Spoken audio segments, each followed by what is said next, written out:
Chapter 206. How is this possible? Even Jiao Jiao said that this score would be very difficult to learn. How could Bei Yunj be able to play it after listening to it once? Not only Ling Jiwei, even Qin Youjiao's expression was exceptionally ugly. She stared at Bei Yunj with dark eyes. Impossible. Back then, when Bei Yunj had just returned to the Qin family, she had deliberately tested Bei Yunj's ability. Not to mention the piano, she was clearly someone who couldn't even understand music. Miss Pei played the entire song. She repeated exactly 1/3 of Man Man's song. Yu Hanran smirked lightly, but he was even more confused about Bei Yunj. He could barely remember the score just now. But if he wanted to play it as easily as Bei Yunj, he would need at least a week to practice. In the end, this person even changed it on the spot. At this moment, Yu Manran immediately understood. Gu'er changed it on the spot. Did she think that it was unfair to repeat the score she wrote? At this thought, Yu Manran looked at Bei Yunj with a complicated gaze. However, with Gu'er changing it like this, it seemed to be a slap to Qin Youjiao and the rest's faces. Although, looking at their expressions now, it was really satisfying. Impossible. You must have learned this score secretly long ago. You did it on purpose. Ling Jiwei lost her composure and said sharply, before she pointed at Bei Yunj and Yu Manran. You're friends. You must know Yu Manran's score too. Yu Manran was speechless. How could he not know? She was the one who King wrote this score. Bei Yunj laughed carelessly.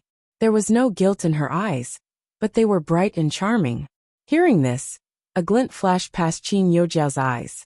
However, in the next moment, before Qin Youjiao and the rest could heave a sigh of relief, and were about to ridicule Bei Yunj, Bei Yunj suddenly played the piano again. Within half a minute, Qin Youjiao's face gradually turned pale, and she felt cold all over. F***ck, isn't this Qin Youjiao's song just now? You can repeat this after just one play? Amazing. Is this the new young lady of the Qin family? How ruthless. Of course. Do you know who raised her? Principal Lin Lanjun. Wait, who are you talking about? Lin Lanjun. That Dean Lin of Yunqing University? Damn, didn't we agree to go to the orphanage? Yes, the orphanage opened by Director Lin. She was truly the heaven's chosen one. To think that he would encounter Dean Lin Lanjun after being left behind. Who could be as lucky as him? I don't think I have the chance to listen to Miss Qin's music score, right? Bei Yunj repeated the score that Qin Youjiao had played just now without missing a single detail. This scene caused goosebumps to rise all over their bodies. Even Qin Youjiao might not be able to do such a thing.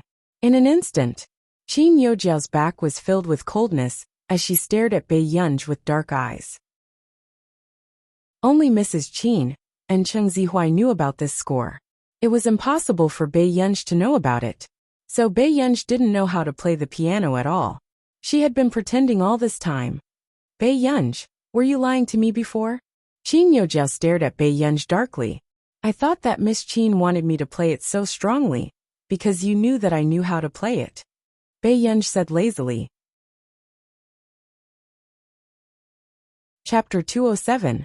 If she did not go along with Bei Yunj's words at this time, everyone would think that she was deliberately making things difficult for Bei Yunj. Qin Youjiao gritted her teeth secretly. After a long time, she took a deep breath and forced a smile. I didn't expect you to be so good at the piano, Yunj.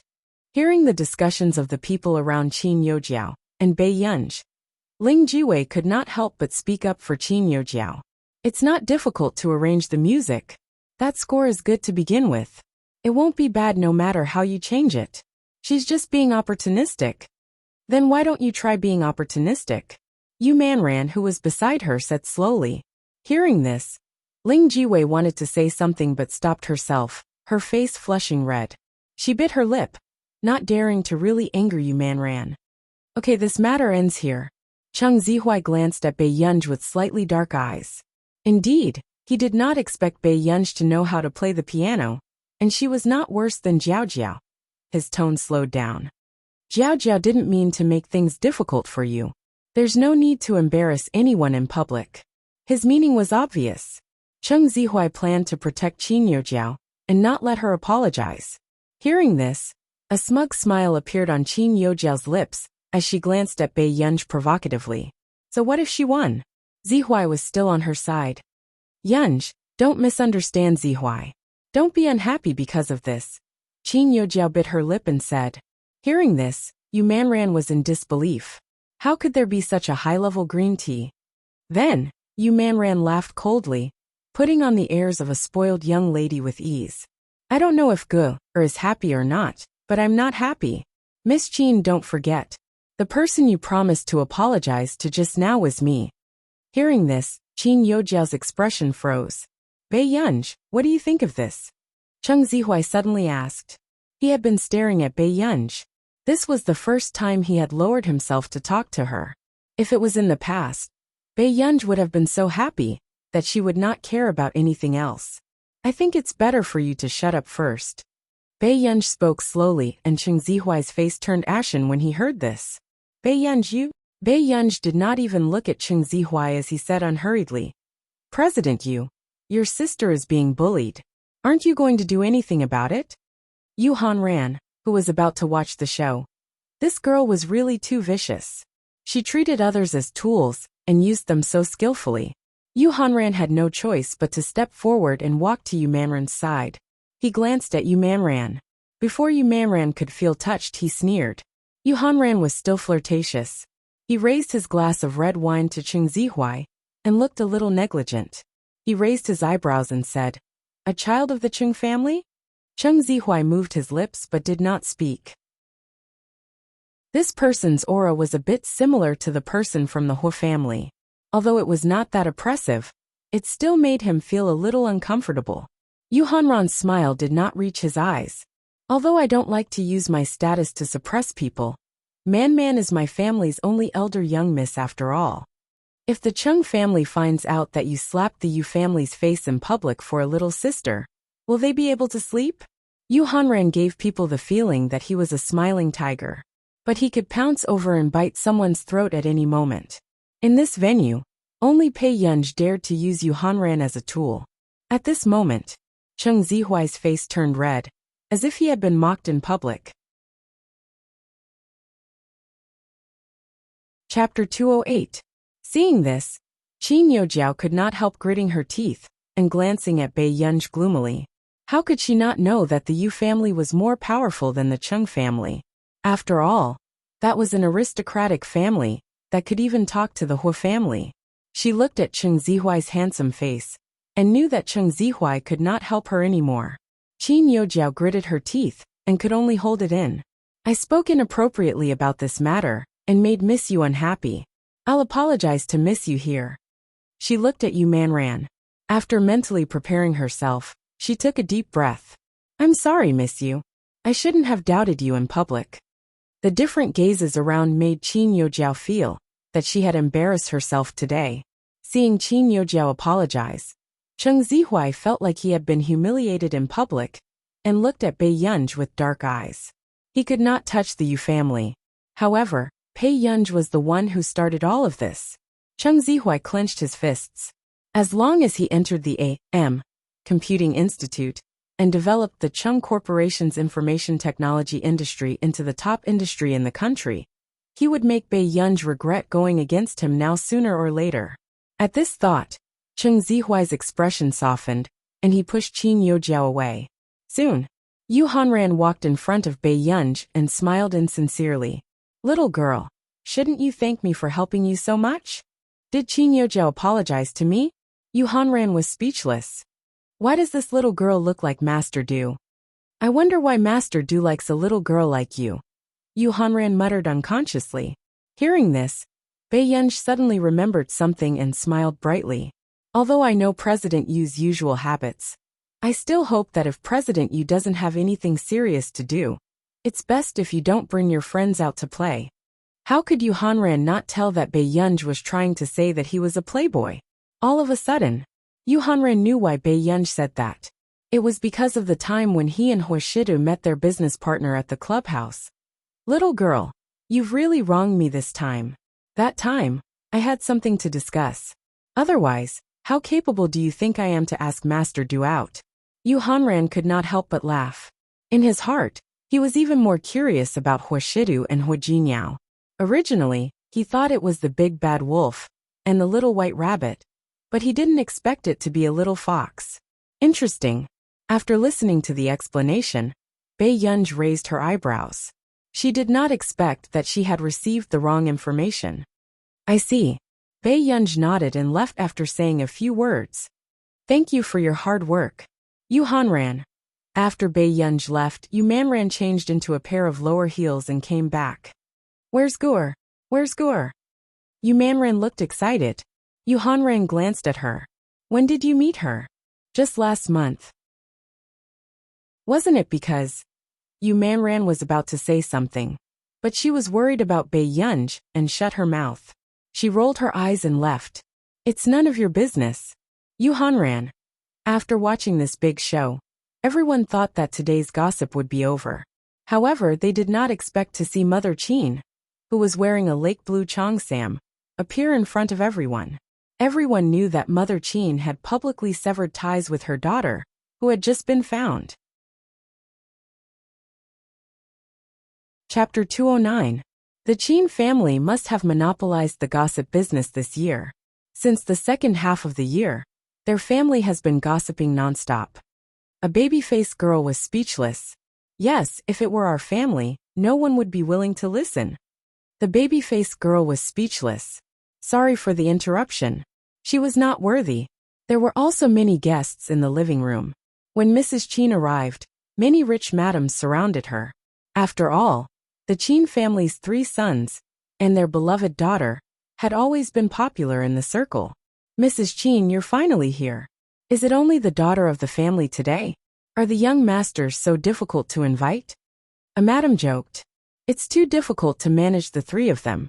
They rarely come home and have their own opinions, Mrs. Qin said with a smile. That's a blessing. All 3 of her sons are so outstanding. That's right. Not to mention the 3 sons, the daughter is also amazing.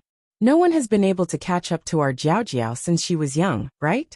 Mrs. Qin did not lose her composure when she heard the flattery around her. She smiled gracefully. Unexpectedly. Suddenly, a madam who had just returned from the garden and was obviously not familiar with the news on the internet said frankly, Mrs. Qin's other daughter is also very good, isn't she? I saw her playing the piano in the garden just now. She's even better than Jiao. Hearing this, the harmonious atmosphere suddenly froze. One of the madams saw that Mrs. Qin's expression was not very good. She immediately pulled the honest madam and said with a smile, What are you talking about? Jiao's piano skills are one of the best in the circle. The madams present all thought that this honest madam was deliberately bragging about Bei Yunj to curry favor with Mrs. Qin. However, she should have at least asked around and found out that Mrs. Qin and the new daughter had already broken off their relationship. I'm not joking. The madam, who looked extremely young, continued to speak stubbornly. You didn't see it, but the eldest miss of the Yu family and Jiao only played the zither once, and she played every single one of them. That's amazing. She's really a genius. These words were like a slap to Mrs. Qin's face. However, this madam still looked at Mrs. Qin with approval. Nurture her well. She'll definitely bring more honor to your family than Jiao. Mrs. Qin suppressed the displeasure on her face and maintained her composure. That's not my daughter. I only have one daughter, Jiao. Ah, what did you say? The young madam was stunned. I've severed ties with her. Mrs. Li, please don't mention her to me. Mrs. Qin's tone was distant and cold. She's so pretty and smart. Mrs. Qin, Mrs. Li thought it was ridiculous. Who wouldn't want to nurture a famous artist? Is Mother Qin crazy? Done. Mother Qin's face darkened and she sneered. What do you mean by learning how to play after listening to it once? I don't even know what tricks she used. Even the madams beside her were at a loss for words. Even if the relationship was severed, Bei Yunj was still Mrs. Qin's biological daughter. How could he splash dirty water on his own daughter in front of outsiders? Mrs. Qin.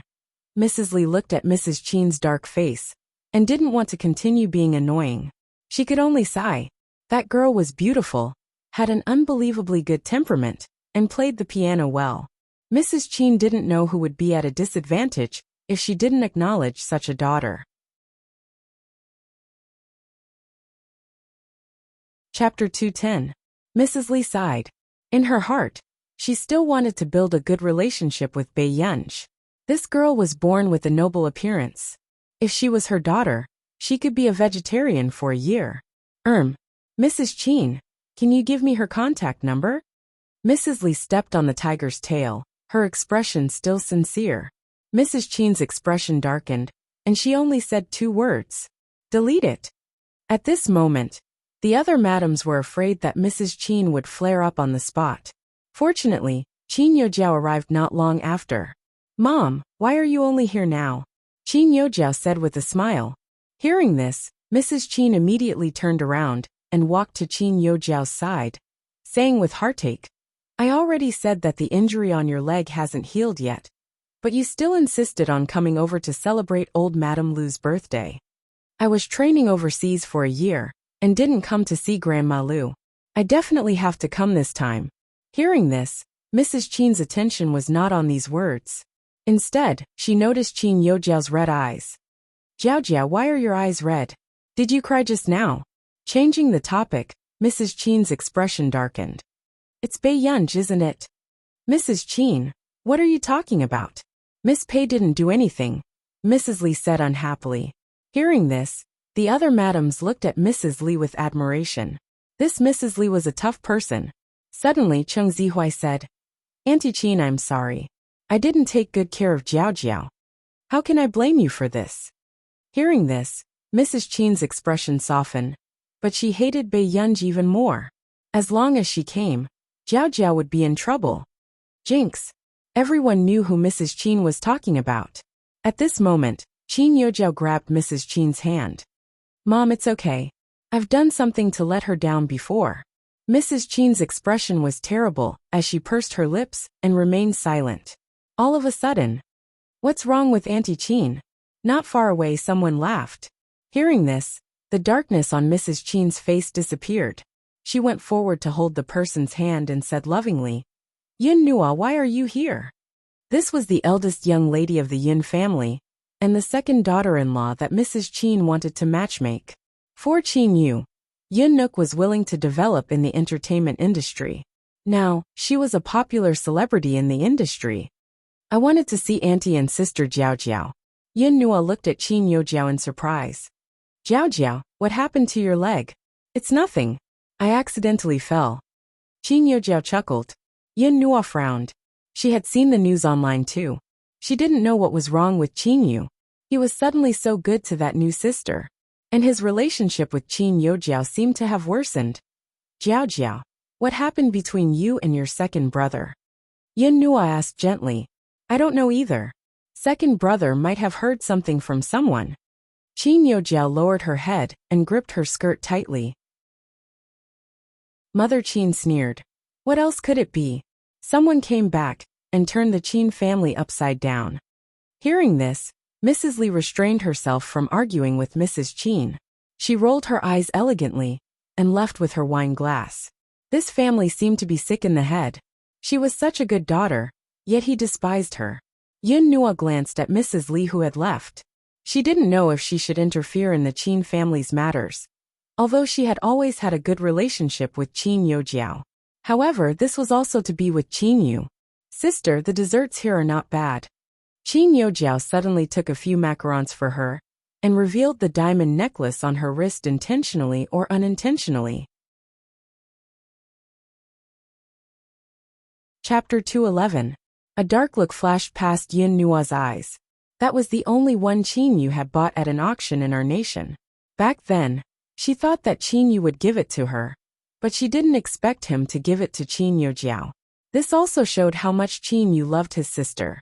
At this thought, Yun Nua concluded that Bai Yunj was too scheming and caused Qin Yu and Qin Yojiao to have a bad relationship. After all, they had been siblings for more than 10 years. At this thought, a smile appeared on Yun Nua's face. She bent down and said to Qin Yojiao, Jiao, Sister Yun Nua will settle this for you. Just have fun. Sister Yun Nua, you. Qin Yojiao frowned, looking very worried. I'm from the Yin family. No one will say anything about you. No one can touch me. Hearing this, a strange glint flashed past Qin Yojiao's eyes. She did not tell Yin Nua that Bei Yunj was staying at Horshida's place. Bei Yunj followed the street lights and strolled around the garden. Half an hour later, she returned to the banquet. At the same time, Yin Nua waited for about 10 minutes before she saw Bei Yunj. A trace of surprise flashed past her eyes. She had seen Bei Yunj before, but at that time, Bei Yunj gave people the feeling that she was introverted and gloomy, making people feel uncomfortable just by looking at her. However, she never thought that Bei Yunj would completely change her appearance now. Miss Pei. After Yin Nua regained her senses, she walked up to Bei Yunj. What's the matter? Bei Yunj glanced at her, her tone lazy. She walked to the long table, took some food, and placed it on the plate. I know that you've never liked Jiao Jiao. But no matter what, Jiao Jiao has lived with her 3 brothers for so many years. Yin Nua smiled and said, You can't compare to her. Hearing this, Bei Yunj was not unhappy at all. Instead, she snorted. She glanced at Yin Nua calmly and raised an eyebrow, looking extremely charming. I can't compare to her. Why are you still talking to me? For a moment, Promise Yin choked on her words, and her face turned red. She didn't expect Bei Yunj to speak like a completely different person. What did you say to Qin Yu? Bei Yunj glanced at her indifferently. She remembered that in the original novel, Qin Yu had indeed gotten together with Yin Nua in the end, so she couldn't be bothered to say anything. She slowly ate the dessert, but when Yin Nua saw this, her face darkened. She rarely met anyone who gave her such an attitude. Not long after, before Bei Yunj could pick up the steeped oolong tea, Yin Nua suddenly moved her elbow and bumped into Bei Yunj's hand. She knocked over the oolong tea that Bei Yunj had just picked up. Seeing this, Bei Yunj's expression did not change. Yin Nua smiled and poured a glass of water for Bei Yunj.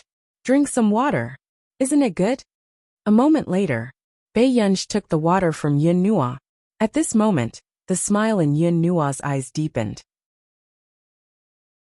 However, in the next moment, before Yin Nua could say anything, Bei Yunj suddenly raised the glass of water. She calmly met Yin Nua's gaze, her moist red lips curving. In an instant, a steady stream of warm water poured from Yin Nua's head to her tail. It made Yin Nua scream involuntarily. It also attracted everyone's attention. Miss Yin, are you awake? If you're awake, take care of yourself in the future. Bei Yunj's eyes were filled with viciousness. If it was the people around Bei Yunj in her previous life, they would all know that although Bei Yunj liked to eat desserts, she had to have tea to relieve her boredom after the meal. Chapter 212. Yin Nua had hit the nail on the head at the right time. Bei Yunj. For the first time, anger surged in Yin Nua's chest. It kept hitting her rationality as she gritted her teeth and stared at Bei Yunj. At this moment, everyone saw that Yin Nua was drenched and standing in front of Bei Yunj in a sorry state. There was also a broken teacup on the ground. It was obvious that this was the prelude to a fight. However, Bei Yunj ignored Yin Nua's presence and walked to the side, drinking her tea slowly. Seeing this, everyone's interest was piqued. Was it that good? However, Yin Nua's expression was distorted. She was so angry that she wanted to raise her hand and teach Bei Yunj a lesson. This thought flashed through Yin Nua's mind.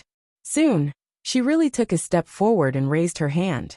Suddenly, Yin Nua, what do you want to do? The man's deep voice was cold. Instantly, Yin Nua jumped in fright and turned to look at him instinctively. Qin Yu, I was the one who poured water on me first. Yin Nua bit her lip and looked at Qin Yu with red eyes. Qin Yu had never been fierce to her before.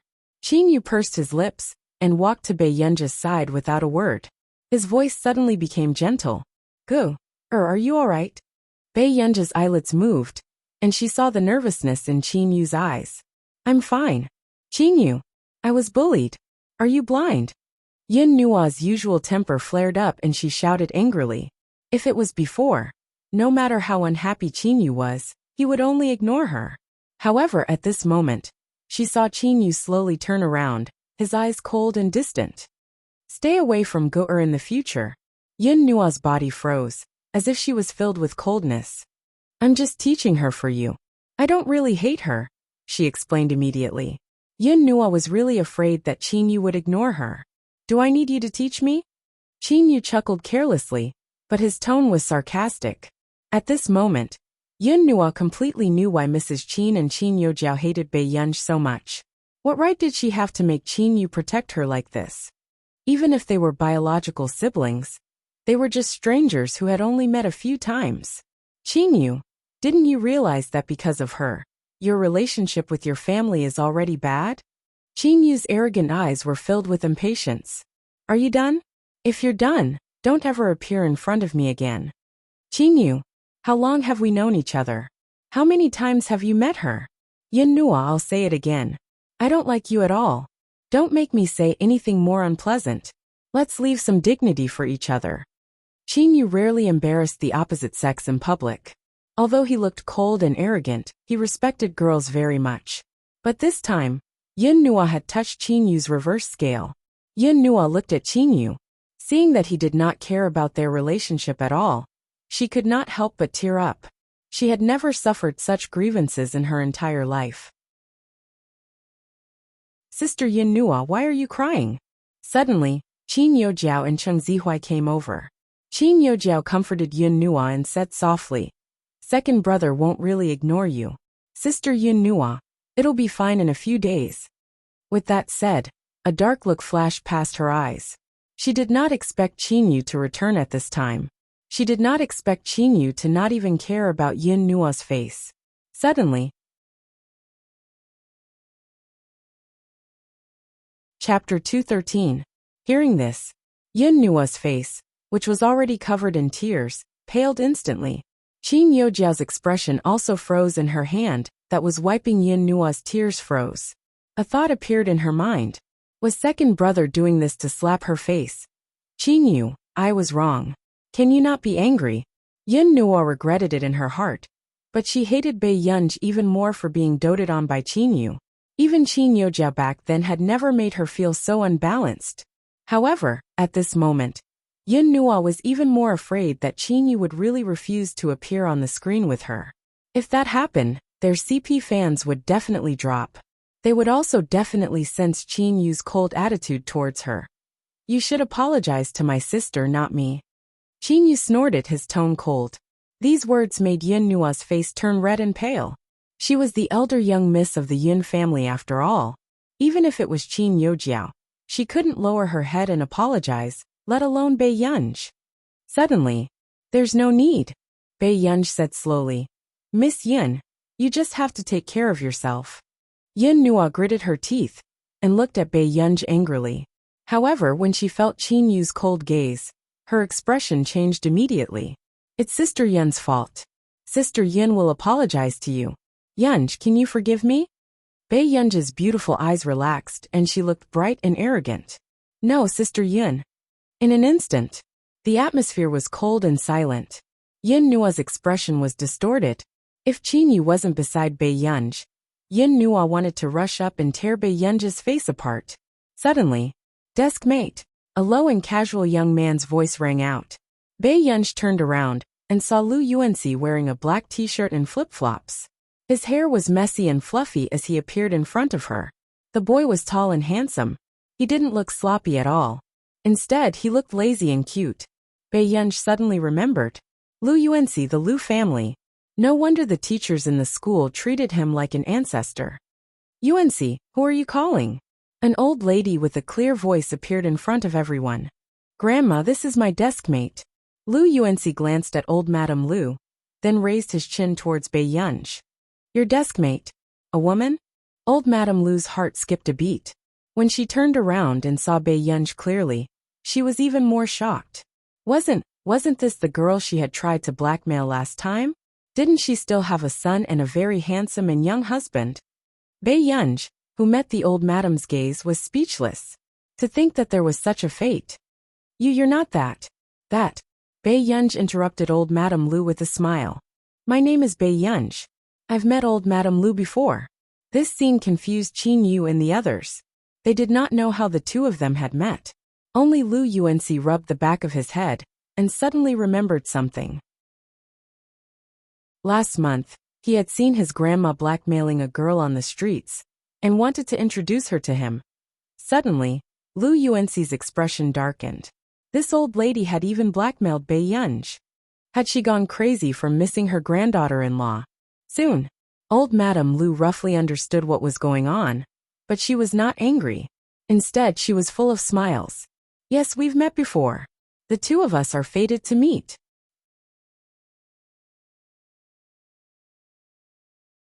Chapter 214. Hearing this, everyone felt a little strange. What's wrong, old madam? Are you planning to acknowledge a granddaughter on the spot? Lu Yuanxi sneered slowly. Old Madame Lu almost couldn't maintain her smile. It was too difficult to get a granddaughter-in-law. This foolish grandson was so disappointing. At this moment, Mrs. Qin and the other madams, who did not know what was going on, walked over. When they saw old Madame Lu, a glint flashed past their eyes. She went forward to hold old Madame Lu's hand and said with a smile, "Old madam, it's your birthday banquet today. Why are you outside in the cold wind? Let's go back to the living room quickly." With that said, Mrs. Qin glanced at Bei Yunj. After frowning slightly, she called out gently, "Jiao Jiao, come and talk to your Grandma Lu." "Okay, then let's go to the living room first." Old Madame Lu smiled. When she saw Qin Youjiao sitting in a wheelchair on the way, she frowned unconsciously. "Jiao Jiao, what happened to your leg?" "It's nothing. I accidentally fell downstairs. Don't worry, I didn't hurt my bones. I'll recover in a week." "Then you have to be careful in the future. It's not good to have a scar on a girl's leg." Old Madame Lu nodded and reminded her. In the living room. "Guer, whose daughter are you?" Before Mrs. Qin and old Madame Lu could get close, old Madame Lu looked at Bei Yunj impatiently. It was obvious that she was very interested in Bei Yunj. However, when Mrs. Qin heard this, her expression froze, and she glanced coldly at Bei Yunj with disgust. It was as if she was afraid that others would associate her with Bei Yunj. But who knew me? Bei Yunj raised her eyebrows slowly and chuckled slowly. "I live in an orphanage." Old Madame Lu's expression was pitiful. "Oh, your parents are dead." Suddenly, Lu Yuanxi, who was eating spaghetti, covered his mouth and coughed lightly, choking. Everyone was speechless. What kind of suffocating scene was this? At this moment, old Madame Lu was still chatting enthusiastically with Bei Yunj, but she did not notice how terrible Mrs. Qin's expression was. Until Qin Yu returned from the washroom, Mrs. Qin's expression softened slightly, and she said to Qin Youjiao with a coy smile, "Jiao Jiao, did your second brother buy this bracelet for you when he went to country R?" "Yes." A coy expression appeared on Qin Youjiao's face, and she could not help but look at Qin Yu again. This bracelet was made purely by hand. There's only one in the world. The lady beside her had a discerning eye. This bracelet is worth at least 20 to 30 million, right? Second young master really dotes on Miss Qin Youjiao. Many people present also noticed Qin Youjiao's last sentence. There was only one in the world. In that case, Qin Yu didn't give it to Bei Yunj, and only gave it to Qin Youjiao. Everyone had different thoughts, but they all felt that this little princess who had been doted on by the Qin family for more than 10 years would not fall out of favor so easily. He doesn't come home often, but he's willing to buy things for his sister, Mrs. Qin said with a smile when she realized that she had achieved her goal. Instead of looking at Mrs. Qin, Qin Yu turned his head and chuckled. "Guer, why aren't you wearing anything at the banquet?" Bei Yunja's eyebrows moved, and she looked at Qin Yu. "You haven't worn what second brother bought for you before." Qin Yu chuckled and took out an exquisite and beautiful necklace from his pocket.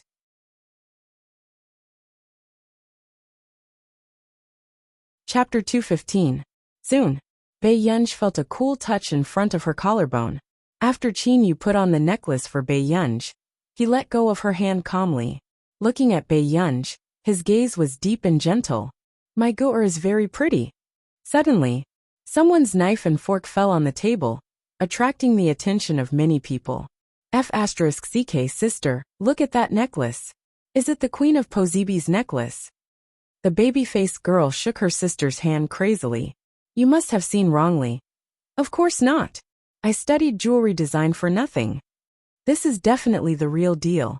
I remember that there was a big brand that imitated this necklace and produced a custom-made product. It cost 40 million. The baby-faced girl looked excited.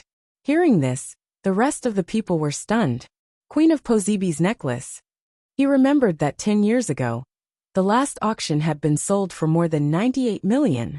Today, it could only become more and more valuable. Is this very expensive? Bei Yunj furrowed her eyebrows. She remembered that Qin Yu had given the original protagonist this necklace before.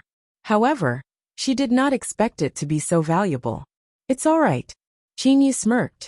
The price of this necklace that Qin Yu had bid for was 160 million.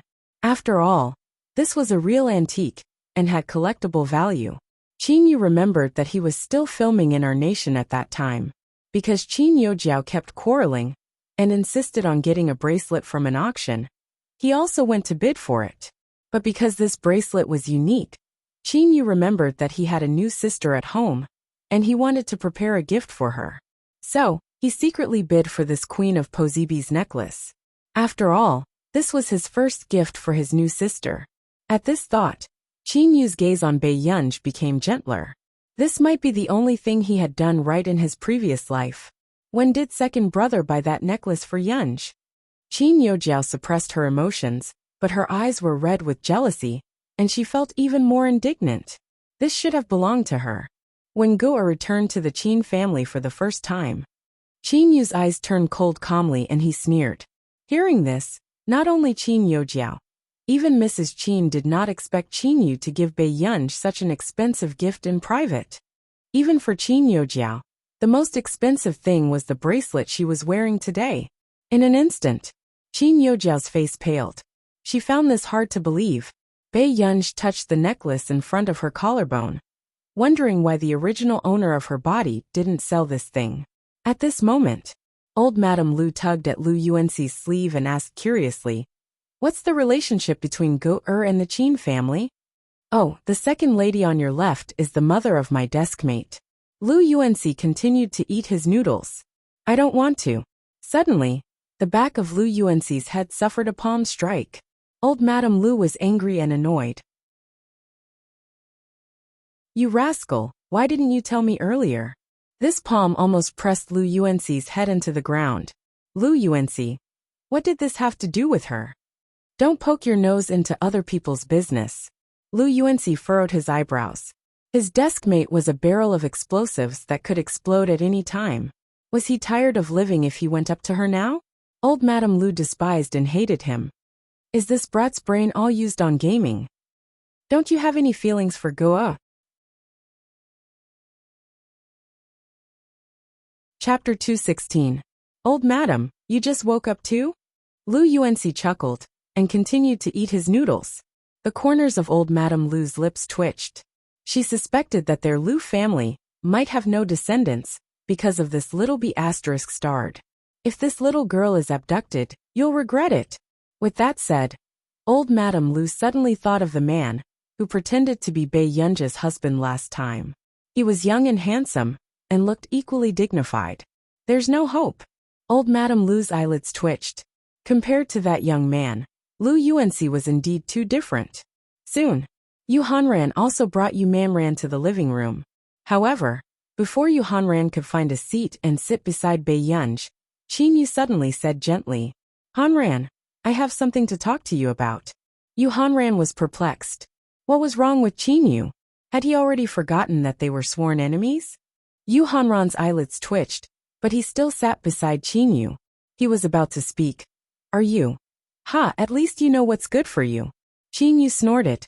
Yu Hanran was speechless. "I know that my sister is good-looking and outstanding. It's normal for you to be moved, but you should control yourself." Qin Yu smiled and patted Yu Hanran's shoulder gently. A man can't help himself. This is called committing a crime. Seeing Qin Yu look like he was going to punish him personally at any time, Yu Hanran felt that it was ridiculous. "Stop talking nonsense," Yu Hanran said immediately. Qin Yu asked, "Is my sister not good-looking?" "Yes. You don't like this kind of face." "I do." "Then can you control yourself?" "I can control myself." Before Yu Hanran could finish answering, he realized that this question was a trap. No matter how he answered, it would be like he was lusting after his sister. Qinyu, are you deliberately finding trouble with me? Yu Hanran took a deep breath and looked at Qinyu with a cold smile. Don't think that you can take advantage of me just because I don't have time to take care of Gu'er. Qinyu refused to give up. His face was almost filled with don't even think about it, dream on. However, Yu Hanran was confused. When did he show that he was interested in Bei Yunj? Now Qinyu was staring at him like he was a thief. Why do you think that I'm interested in your Gu'er? Yu Hanran put on a fake smile. If it weren't for the wrong occasion, he would have fought with this dog. You don't need to know. Qinyu's eyes were arrogant and handsome. His tone was lazy with a faint sneer, but he was secretly sighing in his heart. He did not expect Master Du to treat him so well. Knowing that Yu Hanran was restless, he still remembered to ask Assistant Sung to remind him to be more vigilant. Sure enough, so many years of brotherhood were worth cherishing. Suddenly, did Huashida tell you? Yu Hanran thought about it. This was the only person who could fan the flames. Why? Are you feeling guilty? Qinyu glanced at him. Yu Hanran's face twitched. Great, there's actually a thief calling out to stop the thief. Are you stupid? Yu Hanran couldn't help but scold. Yu Hanran, are you itching for a beating?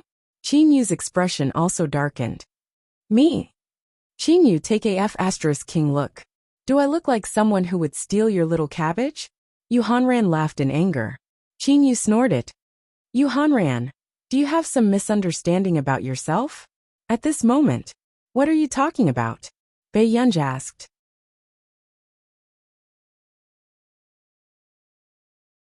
Chapter 217. Nothing. Qinyu and Yu Hanran pretended that nothing had happened. When Yu Manran saw this, he could tell at a glance that Qinyu and Yu Hanran had a good relationship. Then I'll go back first. I still have something to do. Bei Yunj didn't like to stay in such a place. Then second brother will send you. Qinyu said instinctively. No need. A chauffeur will pick me up later. In the eyes of outsiders, Bei Yunj's attitude was nothing. But Qinyu could clearly feel that Gu'er's attitude towards him was still cold. Qinyu's eyes darkened. Then, Gu'er, go back and rest early. Bei Yunj glanced at him. You too. Then, after greeting old Madame Lu, Bei Yunj turned and left. However, at this moment, Qinyu's expression was happy. His eyes were dark and bright, and the corners of his lips could not help but curl up.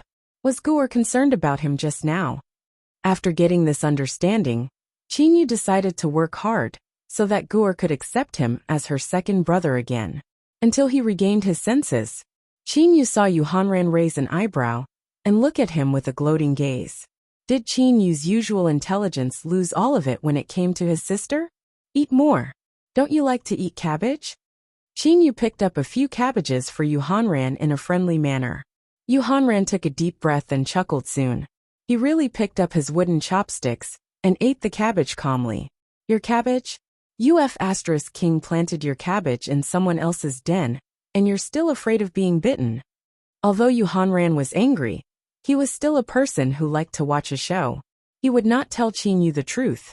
Looking at the current situation, he wanted to know if Master Du would take away Qinyu's cabbage. At this thought, Yu Hanran glanced at Qinyu gloatingly. He really wanted to know what expression Qinyu would have if he saw Master Du personally poaching his cabbage. The grading speed of Hongda High School was very fast. The next afternoon, the papers were all distributed. Bei Yunj bit her straw and glanced at her 6 test papers. It was not surprising that she had scored more than 300 points. But she didn't expect Chu Zhixing's science results to be so good. Other than chemistry, where he lost 2 marks for one question, he scored full marks for the rest of the subjects. However, when Bei Yunj caught a glimpse of Chu Zhixing's English and Chinese papers, her eyelids twitched. Her science results were almost full marks, but her liberal arts results were not up to par. Master Pei, your Chinese and English are really good, Chu Zhixing said enviously. Bei Yunj looked at her Chinese and English scores of 70 to 80 points. She couldn't help but twitch her lips. She didn't know how to answer him. Very tall? Let me see. Lu Yuanxi, who had just returned from playing basketball, heard Bei Yunj and Chu Zhixing discussing the results. and his eyes lit up. Language 78 marks, English 87 marks. When Lu Yuanxi saw this, he couldn't suppress the smile on his face. Until he realized that Bei Yunj was looking at him with a faint smile. Lu Yuanxi's smile disappeared, and he patted Bei Yunj's shoulder. Don't be discouraged, deskmate. Although your scores aren't high, I can teach you. With that said, Lu Yuanxi turned around with a refreshing smile on his face, only to see the English papers he was proud of lying flat on the table. The bold red 68-foot made Lu Yuanxi's whole body stiffen. However, at this moment Chu Zhixing spoke. Brother Lu, how many marks did you get in English? Chapter 218. Chu Zhixing guessed with an envious expression.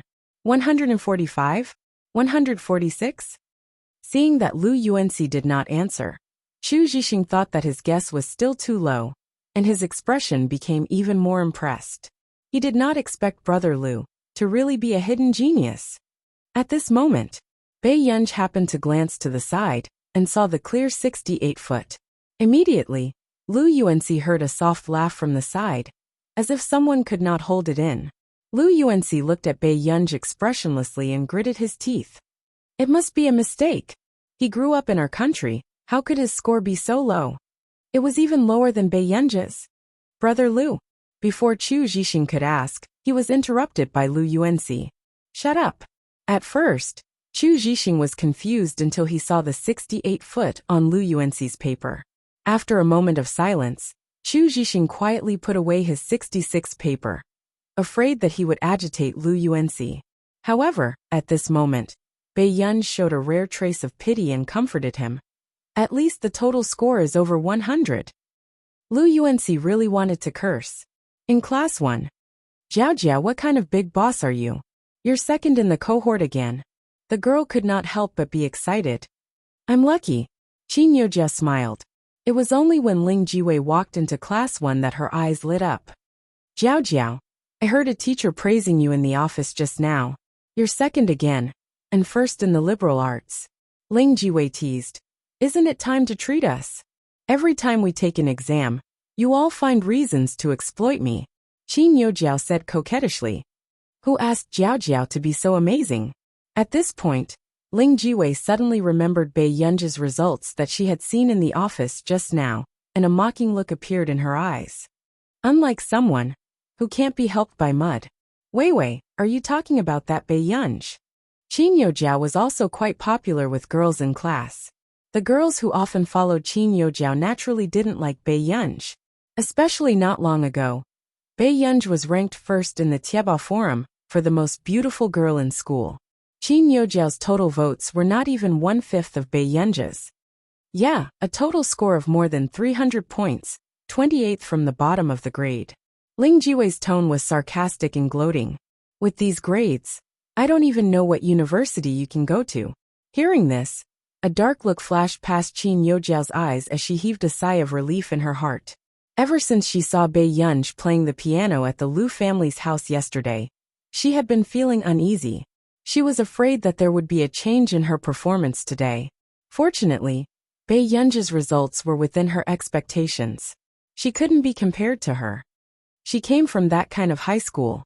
It's normal for her not to adapt at first. Qin Youjia smiled faintly. What do you mean? She was a bad student in her original high school, let alone in a school like ours. Ling Jiwei was smug. She wanted to see how Bei Yunj would be slapped in the face after finding out about Qin Youjia's results. At noon, Bei Yunj received a call from Marcus. Yunj, someone wants to buy the licensing rights for our project. Do you know about the Delaney Group? Marcus was extremely excited. Before the patent was officially released, Delaney had already offered a sky-high patent fee. One could imagine how popular Bei Yunj's first project was. Chapter 219. Even the top technology group in our nation wanted to buy out Bei Yunj's project patent, as if they were afraid that she would sell it to someone else. However, Marcus did not expect that before he could be happy for long. Bei Yunj said slowly, I'm not selling it. Marcus was speechless. I say, little ancestor, do you know how much Delaney paid for this patent fee? A patent fee of 10 figures. Is my patent cabbage? Bei Yunj smiled faintly. Marcus was speechless. 10 figures. It's signed for 5 years, Bei Yunj said concisely. In her previous life, Bei Yunj's first project had won the top award in the industry. As a result, the most news about her on the internet was about her sky-high patent fee that was skyrocketing every year.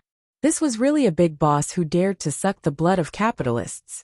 However, the capitalists had a love-hate relationship with this big boss. At this moment, Marcus calmed down and quickly organized his words. He smiled carefully and said, "But our project isn't completed yet. Delaney is interested in the prospects of our project, but it's hard to say if we can expand the market. Then we can let him wait for my project to finish." With that said, Bei Yunj added slowly, "When the time comes, the fee will be doubled." Marcus's heart skipped a beat. He sucked in a breath of cold air and hurriedly said, Okay. Then I'll talk to Delaney first." Okay. After Bei Yunj hung up the phone, she returned to class leisurely with her milk tea. However, Bei Yunj did not expect to see Chu Zhixing memorizing words alone. "Have you eaten?" Bei Yunj returned to her seat and asked. Chu Zhixing was caught secretly memorizing words. He looked a little shy and shook his head. Bei Yunj raised an eyebrow and said lazily, "Just nice. I don't want to drink anymore." With that said, Chu Zhixing saw the milk tea on the table. "Thank you, Yunj." Chu Zhixing glanced at the girl who was playing with her iPad with her head propped up. He could not help but feel his heart warm. "Why are you suddenly so interested in foreign languages?" Bei Yunj asked casually. "I want to apply for the summer camp at Our Nation's Medical Institute. I've always been interested in medicine, but..." Chu Zhixing scratched his head. "My language skills are not good. I can't even write an application form." A dark look flashed past Bei Yunj's eyes. She turned her head to look at Chu Zhixing. "Let me see." Chu Zhixing was stunned for a moment. He then took out an application form for the medical institute and a handwritten application description and handed them to Bei Yunj. After reading Chu Zhixing's handwritten instructions, Bei Yunj said, "Actually, you don't have to apply." Chu Zhixing's science results were indeed excellent. He also had a lot of medical knowledge and had a lot of opinions. To be able to reach such a level at his age, he was indeed a good seedling. No. Chu Zhixing thought that Bei Yunj was planning to open the door for him, so he said nervously, "Why, Yunj, forget it. I want to get in through my own efforts. I don't want to be looked down upon." From the medicine last time, Chu Zhixing roughly knew that Bei Yunj should know someone from Our Nation's Research Institute. However, there had always been a person in Our Nation's Research Institute who had been his idol. He did not want that person to think that he had gotten in through the back door. Who knew, however? Bei Yunj's eyes suddenly curved as she teased slowly. Then who does little Chu want to be looked down upon?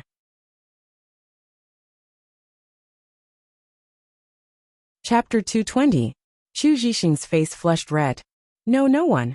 It's not considered letting you in through the back door. Bei Yunj chuckled. She was planning to talk to Stephen about Chu Zhixing's handwritten application when she was free. As for whether he would accept it or not, it was all up to Stephen. "Thank you very much, Yunj. But this application has a different meaning to me. I want to get his approval personally." Chu Zhixing smiled. Hearing this, Bei Yunj did not say anything. She only turned around and leaned on the table to take a nap. Until class started, Bei Yunj took out a blank piece of paper from the drawer. After pondering for a while, she started to write the entire page. Then, before Chu Zhixing came back with water, she casually put the paper into Chu Zhixing's English textbook and continued to sleep on the table. After school, Bei Yunj had just gotten into the car when she suddenly remembered the parent-teacher conference. "Uncle Zhang, let's go to the Hua Corporation." Uncle Zhang nodded with a smile. "Okay, Mississippi." Not long after, Bei Yunj sent Huashidu another message. "Brother, I'll wait for you at the company today." A minute or two later, Bei Yunj received a reply. "Okay, I'll get Sing Su to bring you upstairs." Seeing this message, Bei Yunj smiled calmly. Half an hour passed. At the Hua Corporation, Sung-soo saw Bae Yunj's figure from afar, and immediately went forward to block the sun for Bae Yunj with a folder. Miss Pei, the sun is so strong. You have to bring an umbrella next time. Sung-soo smiled. Thank you for your concern, Assistant Sung. After Bae Yunj and Sung-soo walked into the company, she smiled brightly. Oh right, is Assistant Sung free next Friday? Sung-soo's eyelid twitched and he had a bad feeling. Do you need my help with anything? I wonder if I can trouble Assistant Sung to hold a parent-teacher conference for me next Friday. When Bae Yunj smiled, her eyes were curved and her eyes were clear and harmless. However, when Sung-soo heard this, he was scared out of his wits. What kind of joke was this? Holding a parent-teacher meeting for Miss Pei. Wouldn't Master Du bury him alive? Why doesn't Miss Pei try asking Master Du? Sung-soo smiled fawningly. Master Du dotes on you so much. Why would he reject your request? I'm afraid that my brother will be scolded if he goes. Bae Yunj blinked her clear and beautiful eyes and said honestly. Sung-soo. So you want me to be scolded? Miss Pei, please spare me. How would I dare to be your guardian? Sung-soo wanted to cry but had no tears. Bae Yunj. Then I'll think of another way. Since she had left the Chin family, she certainly wouldn't let the Chin family hold a parent-teacher conference for her. However, she had just taken over this body not long ago, so she did not know many people. Looking for Elder Zhong. Letting an extremely famous researcher sit in her classroom and be scolded did not sound like something a human would do. Looking for Yu Manran? He would be at the top of the headlines the next day. As for Marcus, who was far away overseas, that was even more unrealistic. Bae Yunj, who was thinking about this problem, unknowingly pushed open the door of the president's office. You're here? A man's deep voice sounded. Yes. Bae Yunj reacted, and placed her backpack on the coffee table. Immediately after, she saw a slender and good-looking hand holding a bottle of milk and placing it in front of her. Yun, play by yourself first. I have a meeting to attend later.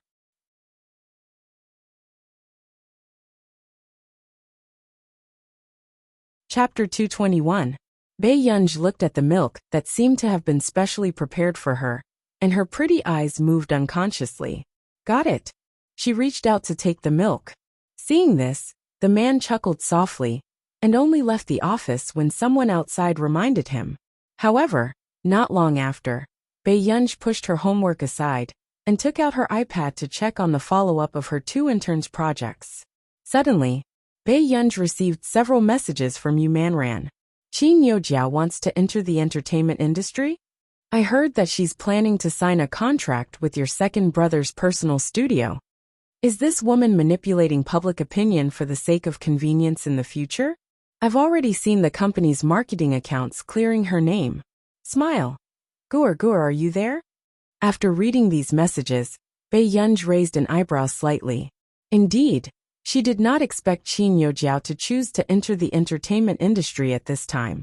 According to the original novel's development, Qin Yojiao should have entered the entertainment industry after graduating from university.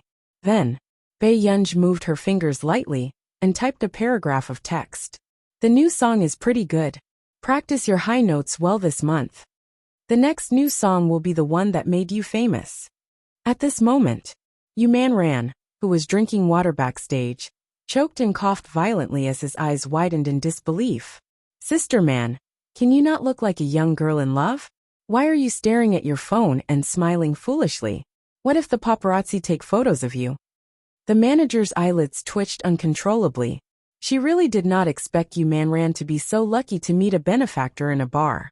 This new song made Yu Manran's popularity surpass several popular A-list female celebrities. If the next song could still be so popular, Yu Manran would definitely jump into the ranks of the A-list celebrities this year. I was chatting with Gur just now. We were talking about a new song. Yu Manran was a little weak.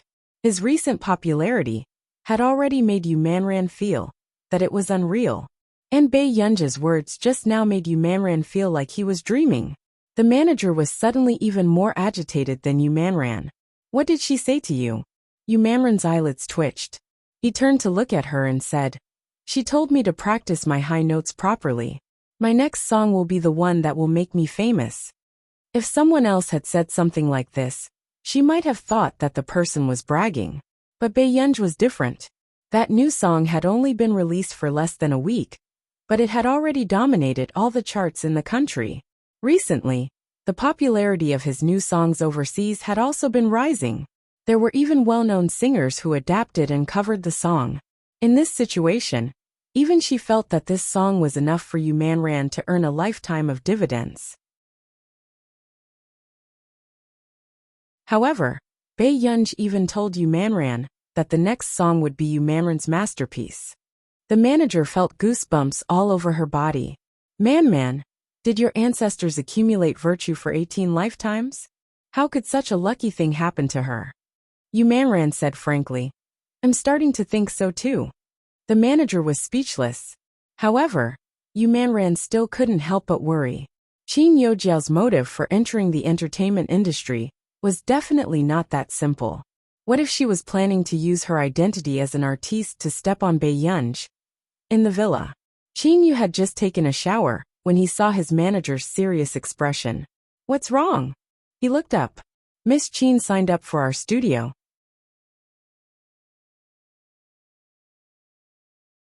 Chapter 222. What? Qin Yu's handsome eyes were like thick ink, as the corners of his lips curled up slightly. Was Qin Yojiao crazy? Miss Qin wants to enter the entertainment industry. Logically speaking, staying with her brother would be more. She would feel more at ease. Before the manager could finish speaking, he felt Qin Yu's cold gaze and shut up instinctively. My younger sister only has Bae. Don't forget it. Qin Yu snorted. Get rid of this person in the first round. If she appears in my studio, then I'll get rid of you. Do you understand? Hearing this, the manager felt a chill run down his spine and nodded hurriedly. Brother, you don't worry. I won't let her in. At the same time, the manager could not understand why Qin Yu had changed his attitude towards Qin Yojiao. In the past, although Qin Yu did not come home often, it was obvious that he doted on Qin Yojiao. However, what he was sure of now was that the newly returned Miss Pei had completely become the person Qin Yu was most nervous about. At the whole corporation, Bae twirled the pen in her hand and slowly did her homework. Suddenly, the door was pushed open gently, and a coquettish voice sounded. Is Assistant Sung here? Bae did not even look up as she said casually, no. However, hearing the reply, the smile on the female secretary's face froze. It was obvious that she did not expect there to be a woman inside. She had been in the company for almost 3 months, and had found out that President Hua was not close to women. Even the staff around him were all men. But what was with this voice in the office? After some thought, the female secretary could not help but push the door open and enter. But what he didn't expect was to see a bright and beautiful girl sitting by the coffee table doing her homework. She was stunned for a moment before she smiled and said, Are you President Hua's younger sister? Bae pen stopped. She did not expect her to come in. Her red lips curved and she looked even more charming, but her words were ambiguous. If that's the case, then you can say so. These words made the female secretary's smile freeze. What did this girl mean? Alarm bells rang in the female secretary's heart. Did President Hua agree to miss being here? The female secretary seemed to treat herself as a regular here. At this moment, Bae didn't answer her question. She just bit her straw and wrote the question slowly. However, seeing that Bae didn't say anything, the secretary thought that Bae was guilty. Little girl, are you President Hua's friend's little sister? The female secretary was a little smart. She knew that Bae wouldn't be able to enter this office building if she didn't have a high status. But little girl, you probably don't know that President Hua doesn't like women in his office, the female secretary said again. Upon hearing this, Bae looked up and sized her up. The female secretary was wearing a suit skirt that was cut short to her thighs. Her legs in black stockings were especially sexy. So shouldn't you go out? Bae raised her eyebrows and looked at her calmly. There was no warmth in his eyes, which inexplicably made the female secretary a little flustered. I'm here to look for Assistant Sung. I have some work matters to hand over. On the other hand, Isn't it inappropriate for Miss to be doing homework here? Why don't I bring you to the reception room?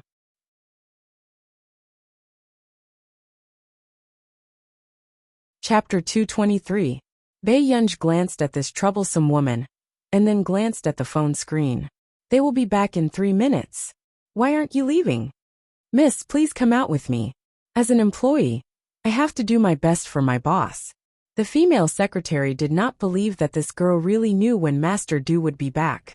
If he really came back in 3 minutes, would she dare to sit here? What if I don't go out? Bae Yunj leaned lazily against the sofa. Her black curly hair was spread out casually, but her eyes were soul-stirring. Even as a woman, she could feel how seductive this girl was.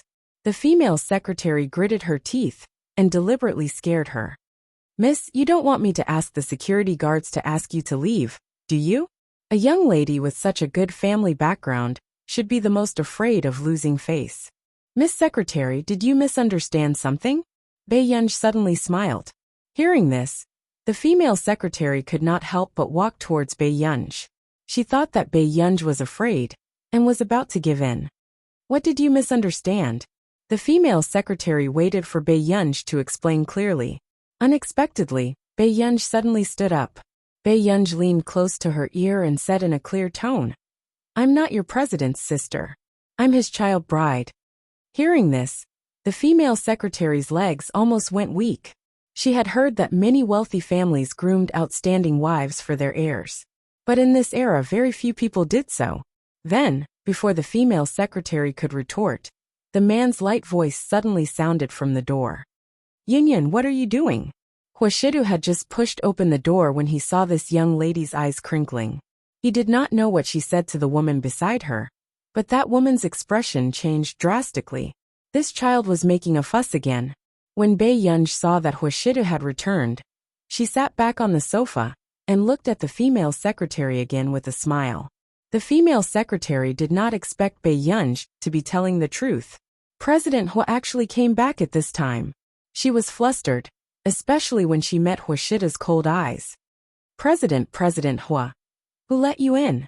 The man's tone was still cold and indifferent, but the oppressive feeling around him sent chills down her spine. The secretary's pretty face turned pale, and she subconsciously looked at Bae Yunj who was sitting on the sofa. She gritted her teeth and pointed at Bae Yunj. I'm here to look for Assistant Sung, but I didn't expect to see this lady in your office. That's why I thought of a way to get her to move to another place, to stay. The female secretary's voice became softer and softer. She knew that she must have offended Huashida this time. She could only make this man soften his heart a little with her red eyes. Is Tseng-su the owner of this office? Are you looking for him here? Huashida's gaze swept over her indifferently. He walked straight to his desk and pressed a few buttons on the landline. Soon Tseng-su arrived. Master Du. When Tseng-su saw a pretty female secretary appear in Huashida's office with red eyes, he immediately realized what was going on. These women really dared to praise him. Before everyone entered the company, they were warned not to enter the president's office. However, every year, there would be people who thought that they were exceptions and could gain Master Du's favor. How stupid! Tseng-su cursed in his heart. He knew that Master Du would blame him again.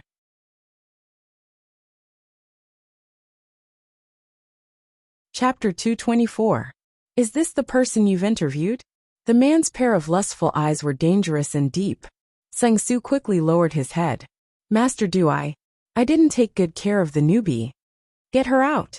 Huashida's casual words made Tseng-su wonder if he had heard wrongly. However, when his gaze landed on the person on the sofa, he seemed to have understood something. It turned out that there was a life-saving talisman. Tseng-su took a deep breath and looked at the newbie with an unpleasant expression. Who let you in? The female secretary bit her lip and glanced at Bae Yunj, who was sitting on the sofa. Her face immediately turned red and pale. She felt the difference in status between her and this girl sitting on the sofa. I'm here to look for you, the female secretary cried. When Tseng-su heard that the female secretary still dared to push the matter to him, he suppressed his anger with a fake smile. You came to the president's office to look for me? The female secretary. Get out! Sang Su reprimanded with a dark expression. The female secretary looked at Huashidu unwillingly. In the end, her gaze landed on Bei Yunj. She did not believe that this girl's words were true.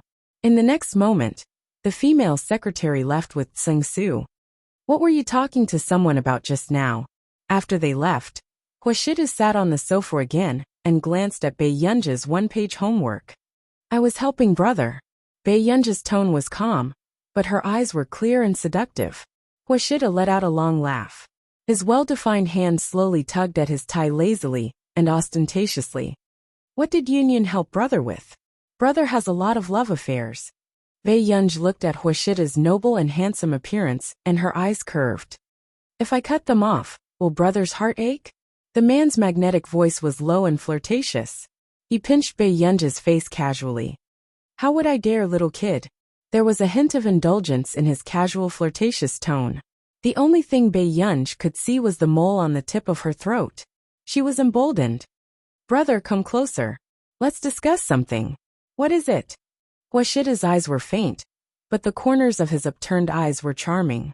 When he lowered his eyes, his posture was so intimate and sexy that it made people blush. In fact, on the way, Sang Su told him about the little guy's parent-teacher conference. However, at this moment, Huashida looked at Bei Yunj in front of him thoughtfully, as if he was thinking about something. Brother, seeing this, Huashidu raised his eyebrows. He did not expect Bei Yunj to be so hesitant because of the parent-teacher conference. However, Huashidu soon realized that this young lady was clearly so bold that she was not afraid of the consequences.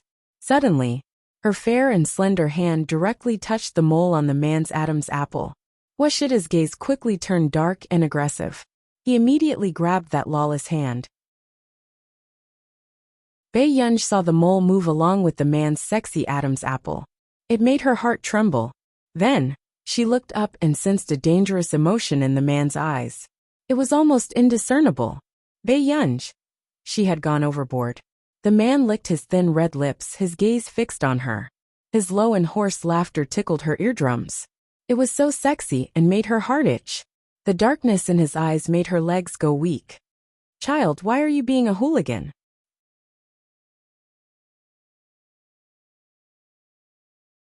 Chapter 225. Bei Yunj's brain froze. She could not calm down when she saw this scene. The man looked at her angrily and amusedly. He did not know where this young lady got the courage to touch his Adam's apple.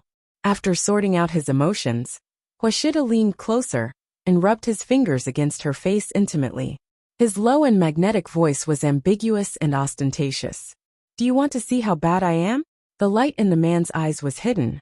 His evil and lustful demeanor made one's heart tremble. As soon as he finished speaking, the female secretary, who had pretended to come back to get something and was still unwilling to give up, happened to see this scene clearly. Her pupils constricted. President Hua. At this moment, Sang Su arrived very quickly. Huashidu had just turned to look when he heard him reprimand her. Yu Qianya, since you're restless in the headquarters, transfer to another post now. Sang Su's expression was ugly. He did not expect this woman to be so stupid and scheming. Suddenly, Huashidu, who had not cared much about this matter, spoke. There's no need to transfer. When the female secretary heard this, she was overjoyed. She thought that Huashidu was starting to take pity on her. However, in the next moment, the man's tone was indifferent and still unreasonable. The whole corporation doesn't need such an employee. In an instant, the female secretary's face turned pale. She did not expect to end up in an even worse state. President Hua, I am just here to look for something. The female secretary was incoherent and felt cold all over. She did not expect Huashidu to fire her directly. Sang Su, are you taking the company's year-end bonus to retire in the company? The man sneered. Sang Su, Master Du, I was wrong. I'll deduct this year's year-end bonus. If there are any employees who don't abide by the dress code next time, they will all be fired. Huashida's heartless words made Sang Su's scalp tingle. Yes, Master Du, please continue with your work. I'll handle the rest. After speaking, Sang Su glanced at the female secretary bitterly. He was prepared to transfer this group of slightly good-looking people who wanted to seduce the president. He wanted to prevent all actions that would harm his year-end bonus next year.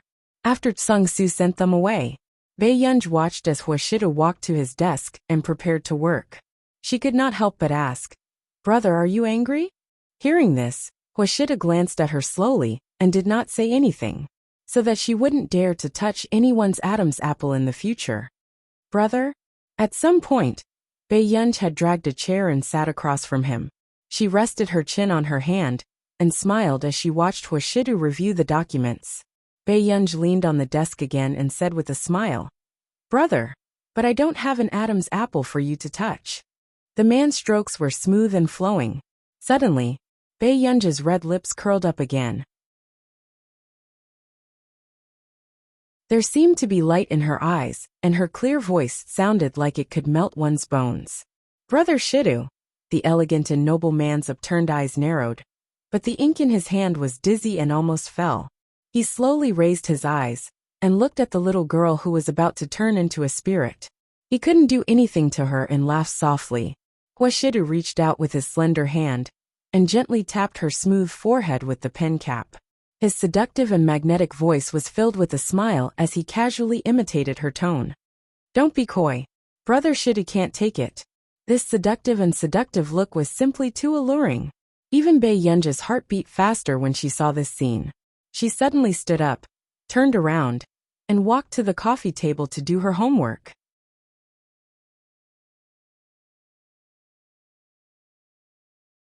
Chapter 226. Seeing that the girl did not even raise her head, Hwashida smiled silently and continued to read the documents in his hand.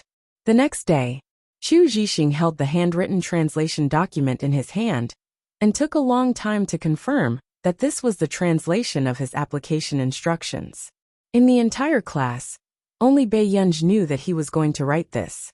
However, what made Chu Jixing incredulous was that this time, he had written a lot of medical terms in the instructions seriously. Bae-yeon was actually able to complete this instruction in school. It did not seem to have taken much time. Chu Jixing suppressed the surging emotions in his heart and thought of Bae-yeon's foreign language marks. With such a level of translation, how could it only be 87 marks, instantly? Chu Jixing felt that he seemed to have unknowingly found out something incredible again. They were still in math class. The teacher slammed the podium and woke up the students who were sleeping. "Why aren't you listening to the test paper this time? You're at the bottom again. Your class is at the bottom again. It's 10 marks lower than the average score of class 6. The math teacher was furious and pointed at the fill-in-the-blank question on the paper. The marking teacher said that only one person in the entire grade got the third question of the fill-in-the-blank question right. Don't you know the difference? Suddenly, Lu Yuanci said faintly, "It's luck." "Luck? Then why didn't such a good thing happen to you?" The math teacher hated the students in this class the most. They thought that they had a good family background and did not need to study seriously. Each one was more useless than the other. "It didn't happen to me, but it didn't happen to my desk mate." Lu Yuanci glanced at Bae-yeon, who only got the 3 fill-in-the-blank questions right, and his gaze became even more distant. He scored 28 marks in math, and Bae-yeon scored 30 marks. This fill-in-the-blank question was worth 2 marks each. The math teacher was speechless. The other students could not hold back their laughter. No way, right? No one in class 1 and class 2 got it right, but someone in our class got it right. The boy's tone was exaggerated. Sometimes luck can really cause a gap. This chorus almost made the math teacher's face turn green. In the back row, Lu Yuanci whispered, "This might not be luck." If one were to take a closer look at Bae-yeon's test papers, one would realize that Bae-yeon's test papers only had 8 correct answers and 2 correct fill-in-the-blank questions. The scribbles at the back were all wrong. Only the chemistry teacher was soft-hearted and gave Bae-yeon 2 points for her hard work. "So what if you got this question right? Can someone from your class get full marks for the college entrance examination?" The math teacher slammed the table. Subsequently, amidst the silence, Chu Jixing muttered again for some reason, "It's not impossible." Everyone, ever since Chu Jixing started hanging out with Bae-yeon, Not only did he dare to scold his classmates, he even dared to scold his teachers now. Baiyunj was really something. However, everyone thought about it and realized that Chu Zhixing wasn't wrong. Chu Zhixing only lost 2 marks on his math paper. Baiyunj was the only one who scored on the 3rd question. Thinking about it, this was the only question Chu Zhixing didn't answer correctly. The math teacher's face darkened. Chu Zhixing don't, suddenly. Baiyunj suddenly curled her lips and clapped. Her voice was lazy. Well said. After that, Lu Yuanxi also clapped very respectfully. Even the classroom was filled with applause. Those who didn't know better would think that they were carrying out some mysterious and grand ceremony.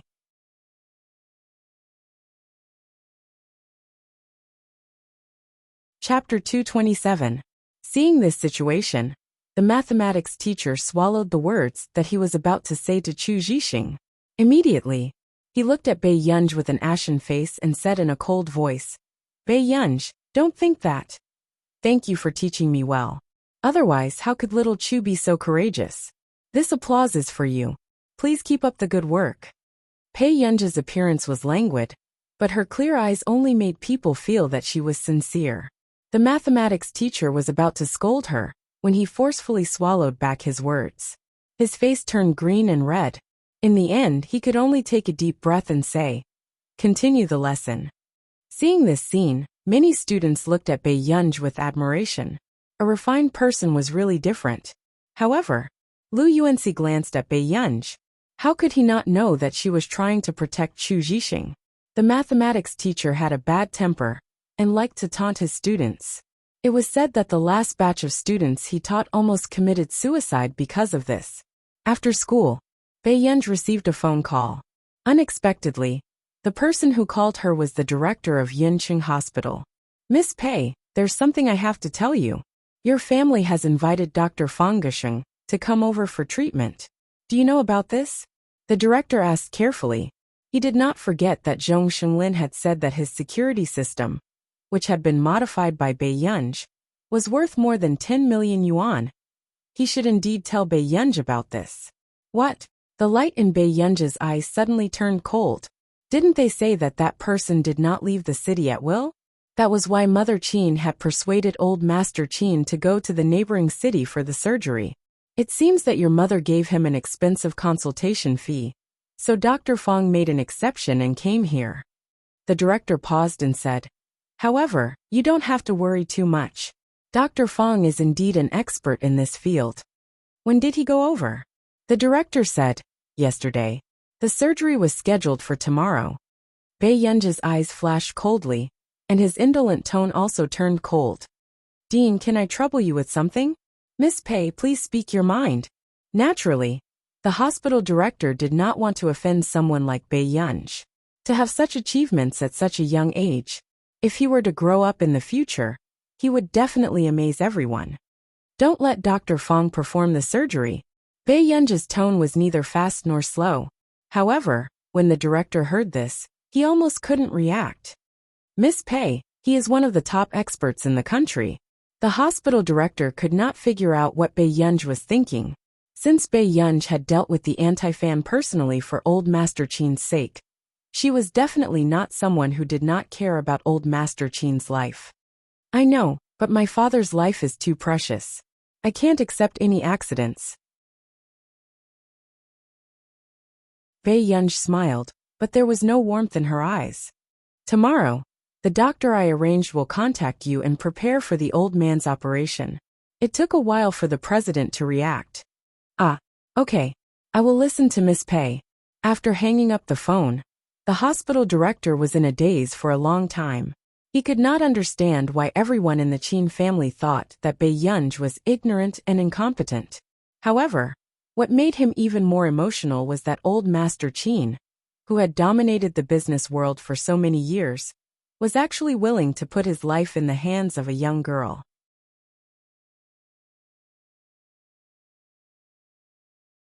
Chapter 228.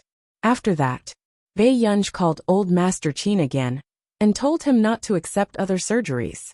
Old Master Qin, who loved his grandson as much as his life, naturally agreed without hesitation. In the evening, After Stephen saw Bei Yunj's message, he called. Yunj, what happened? Someone found a doctor for my grandfather. The moment Bei Yunj said this, Stephen's temper rose uncontrollably. He chuckled in disbelief. In this day and age, there's actually someone who dares to snatch patients from me. I might need you to talk to the director of the hospital tomorrow, so that they'll be more assured. Stephen replied, no problem. I'll get my assistant to contact that hospital then. All right. Don't worry, Yunj.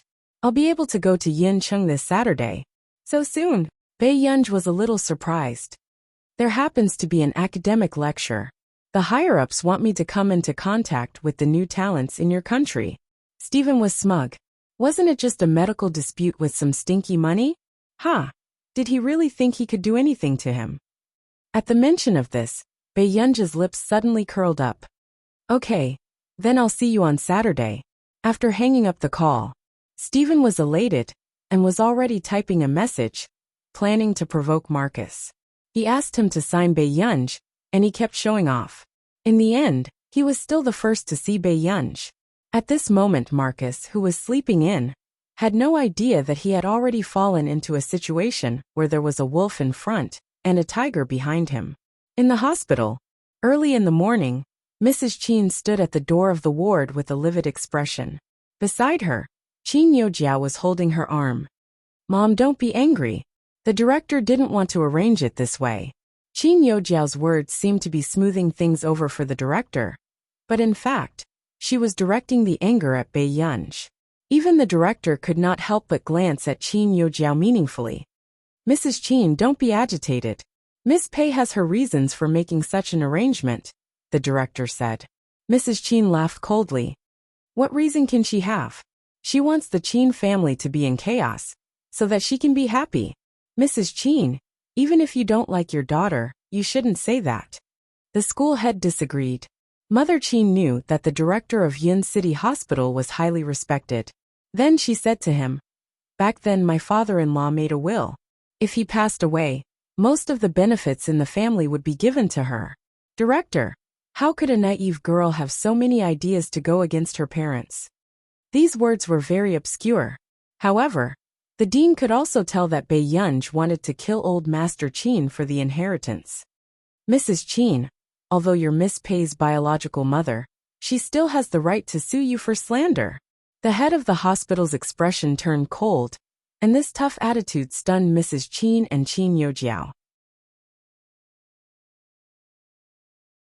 Bei Yunj had only met the director a few times. Why was even the director blindly helping her? Director, that's not what my mother meant. I hope you can understand that my mother is concerned about my grandfather's feelings. Qin Yojiao's eyes were helpless. After all, Yunj's actions are indeed very unacceptable. Dr. Fang is already one of the top experts in the country.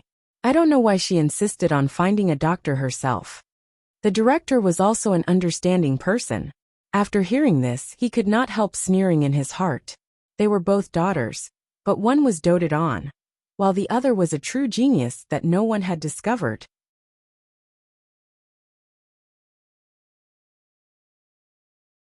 Chapter 229.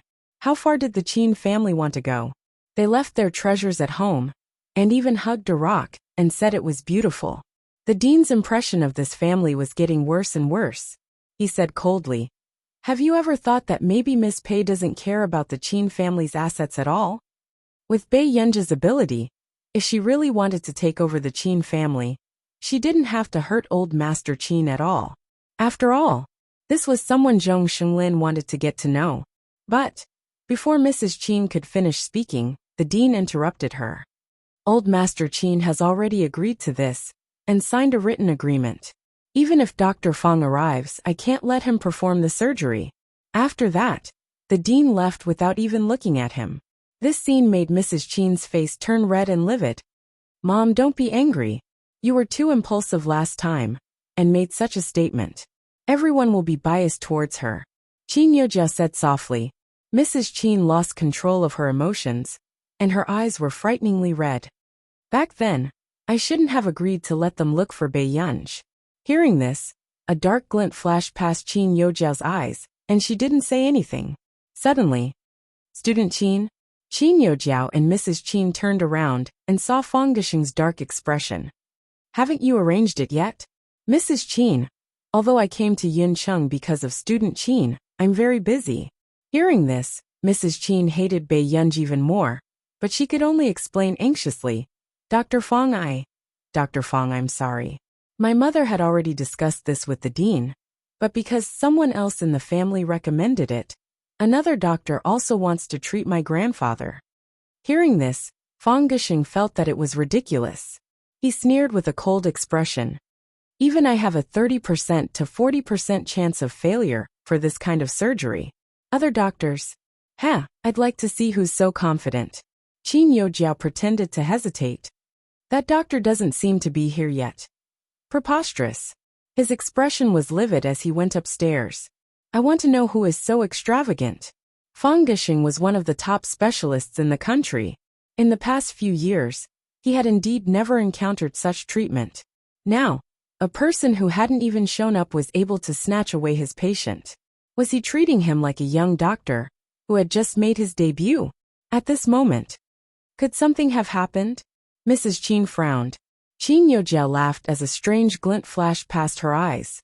Mom, it's not easy for you to pressure the head of the hospital, but Dr. Fang is not someone to be trifled with in their circle. It would be best to let Fang Gishing suppress the doctor hired by Bei Yunji. When the time comes.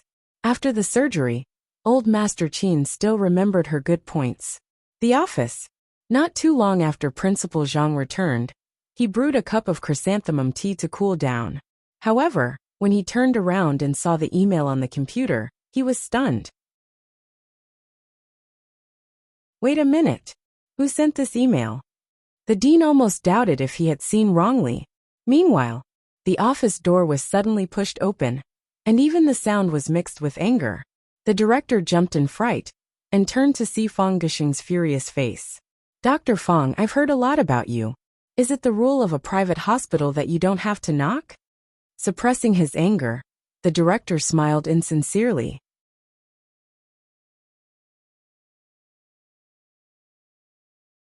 Chapter 230. Explanation. What explanation? The hospital director drank his chrysanthemum tea expressionlessly. Old Mr. Qin is my patient. If your hospital doesn't let me treat him, do you not take human life seriously?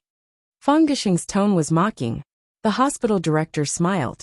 Of course not. It's just that old Mr. Qin signed an agreement. This operation can only be carried out if his granddaughter, Bei Yunji, agrees. Isn't Qin Yojiao his granddaughter too? How would I know? Maybe the old man thinks Miss Pei is more sensible. With that said, the hospital director poured a cup of chrysanthemum tea slowly. Dr. Fang, have a cup of tea to cool down. Fang Gishing laughed coldly. Director, I don't want to beat around the bush with you either.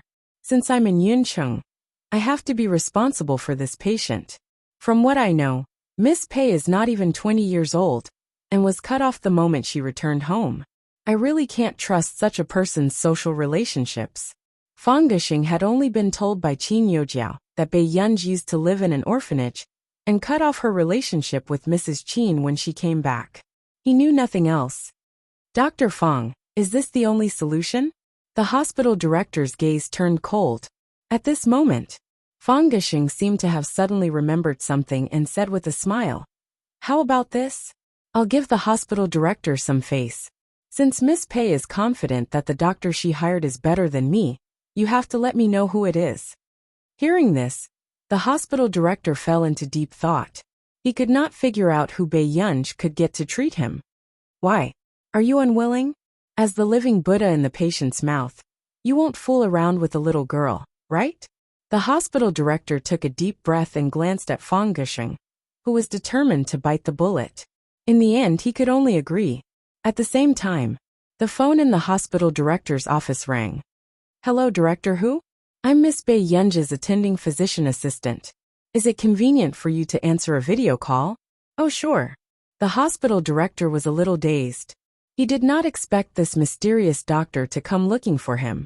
But at the same time, he was a little nervous. He did not know who the Dr. Bei Yunji would be. After all, logically speaking, Fang Gushing was indeed the most suitable person to operate on old Master Qin.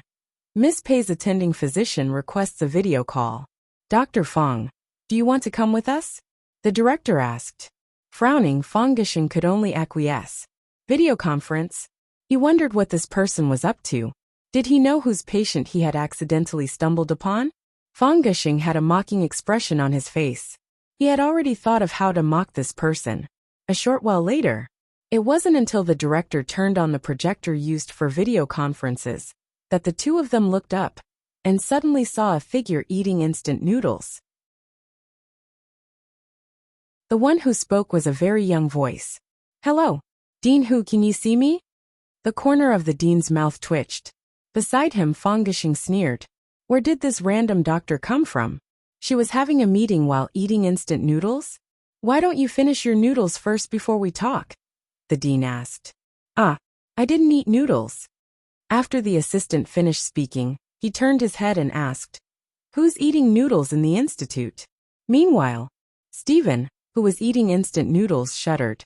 He slowly raised his head and saw the camera aimed at him. Stephen cursed. Bastard, who are you pointing the camera at? Stephen picked up his book, pressed down on the lid of the instant noodles, and got up to slap her.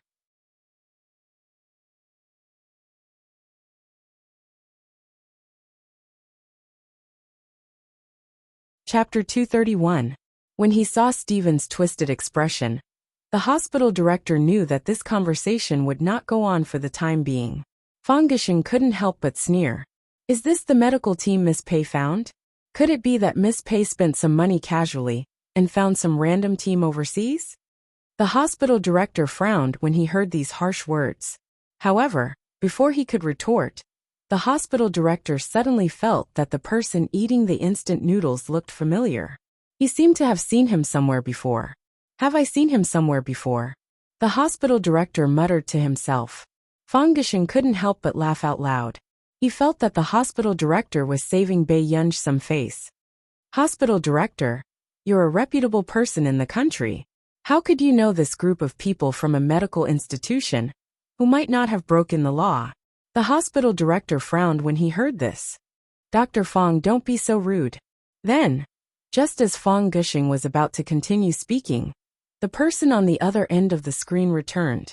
He wiped the soup off his beard and placed the instant noodles under the desk without batting an eyelid. The hospital director was speechless. He had already seen everything clearly. Was there a need to hide it? Hello, I'm Stephen, the director of Country R's Medical Research Institute. I sent you an email this morning, but you didn't reply. That's why I'm anxious. As soon as he finished speaking, Fang Gushing, who had been mocking him, froze. The hospital director jerked his head up and stared at Stephen's face. Our Country R's Medical Research Institute? Mr. Stephen. The hospital director's eyes widened. He finally realized where he had seen this person before. Wasn't this the person who had stood on the stage to speak at the academic exchange conference? Bei Yunj had actually managed to invite Mr. Stephen. This immortal's status in the medical industry was worlds apart from Fang Gushing's. The hospital director thought of the email just now. At first, he had wondered if it was a scam and hadn't dared to think in that direction. However, Mr. Stephen was actually the attending Dr. Bei Yunj had invited. Fang Gushing, who was standing beside him, obviously recognized the famous person in front of him. His face was pale and he stood there silently, as if he was part of the background. May I ask how Miss Bei Yunj managed to invite you? The principal couldn't help but ask. Isn't this network too wide? Even the big shots from overseas were not spared. It's mainly because my old friends introduced me. Stephen was obviously very happy at the mention of Bei Yunj. The joy on her face made the director of the hospital inexplicably suspicious. It was as if Bei Yunj was the important connection they wanted. This situation simply made the dean feel extremely complicated. A short while later, the director slowly turned his head and looked at Fang Gushing expressionlessly. Why aren't you saying anything? He couldn't help but feel a little nervous facing a big shot alone. However, Fang Gushing's face instantly turned green and red. You are? Stephen looked at him. Fang Gushing said stiffly, My name is Fang Gushing. Elder Qin's attending physician in the beginning. Listen to Yen. Suddenly, Stephen understood. He smiled amiably. I see. Actually, this surgery isn't too difficult. I'm fully confident that I can do it well. If Dr. Fong can do it, I can talk to Miss Pei. Hearing this, Fong Gushing's legs almost gave out. He didn't have the guts to make such a guarantee.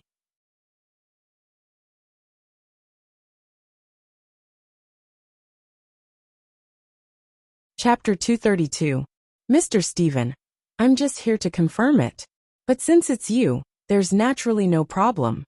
Hearing Fong Gushing's 180-degree change in attitude, the director's eyelids twitched uncontrollably. Even if he eats instant noodles during meetings, it can't stop his professionalism. Dr. Fong, don't you think so? The director asked with a smile in his native language. Fong Gushing's expression was terrible, and he could not say a word. His mind was in a mess. He never thought that the person Bei Yunj found would be Mr. Stephen. Weren't Qin Yojiao and Mrs. Qin playing with him? Stephen's ability could be said to be the ceiling of this professional field. In the end, this mother and daughter pair still dared to come to him for treatment. Did they want to see him embarrass himself on purpose? At the door of the ward, Bei Yunj saw Mrs. Qin and Qin Yojiao sitting together, looking like a warm mother and daughter pair. But very quickly, her eyes glanced over lazily, and she walked towards the ward with a basket of fruits. Bei Yunj. Mrs. Qin stared at her with a cold expression. Mrs. Qin, I'm not in the mood to listen to you. Bei Yunj turned around carelessly and glanced at her with a faint smile. Then before Mrs. Qin could say anything, Bei Yunj pushed the door open and entered. You dash. Mrs. Qin was stunned and gritted her teeth even more. Mom, Dr. Fong is back. Qin Yojiao pulled Mrs. Qin and reminded her softly. Hearing this, Mrs. Qin immediately changed her attitude and looked at Fong Gushing gently. Dr. Fong, have you talked to the director? I'm sorry to trouble you to have to settle such a small matter. After this operation is fine. Who knew? Fong Gushing interrupted her and sneered. Mrs. Qin, you really think highly of me. These words made Mrs. Qin unable to react. Why did she feel that Fong Gushing's attitude towards them seemed to have become colder? What do you mean, Dr. Fong? Miss Pei has already found an attending doctor. Why do you have to worry so much? With that said, Fong Gushing suppressed the urge to scold Mrs. Qin on the spot and knocked on the door of the ward before entering. Only Mrs. Qin and Qin Yojiao were left standing at the door with ugly expressions. In the ward, Miss Pei. Fong Gushing took a deep breath and respectfully said, Listen to Yen. Bei Yunj glanced at Fong Gushing and asked casually, Who are you? Nice to meet you. I'm Fong Gushing. Fong Gushing didn't mind Bei Yunj's lukewarm attitude at all, but old Master Qin, who was next to him, had a strange expression on his face. Last time, he had also heard Mother Qin's call to Fong Gushing. This person was extremely arrogant and had a bad attitude. But now Fong Gushing's tone when he spoke to Bei Yunj seemed to be carefully trying to please her. This wasn't an illusion, right? Why are you looking for me? Bei Yunj was not interested in Fong Gushing and did not even bat an eyelid. This is my name card. If you need anything in the future, you can contact me. Fong Gushing put his business card in front of Bei Yunj and added, I can also come to Yunqing without charging you extra. Bei Yunj raised an eyebrow and glanced at him. Okay, thank you for your hard work, Dr. Fong. Seeing that Bei Yunj did not hold a grudge against him, Fong Gushing heaved a sigh of relief and said with a smile, Miss Pei, you must be joking. It's my honor.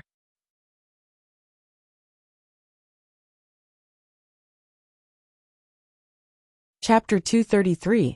Even after Fong Gushing left, old Master Qin was still staring at Bei Yunj in a daze. He felt that this granddaughter of his was a little unfamiliar. In the past, Gur was introverted and did not have many friends. However, the current Gur had a strong youthful aura and always gave off a high-spirited feeling. If it wasn't for this face, he would have suspected that the person in front of him was Gu. Qin Yojiao, who was outside the door, stopped Fong Gushing, wanting to know what had happened. However, Fong Gushing only left with a cold expression and did not say anything to her. Did Bei Yunj say something to Dr. Fong? Mrs. Chin clenched her fists, and the first person she thought of was Bei Yunj. Mom, don't be anxious about this. Since she wants the doctor she knows to operate on Grandpa so much, let's wait and see. A dark look flashed past Qin Yojiao's eyes, and she clenched her fists tightly. Jiao, I've wronged you. Mrs. Qin took Qin Yojiao's hand. Initially, Jiao had already found a doctor.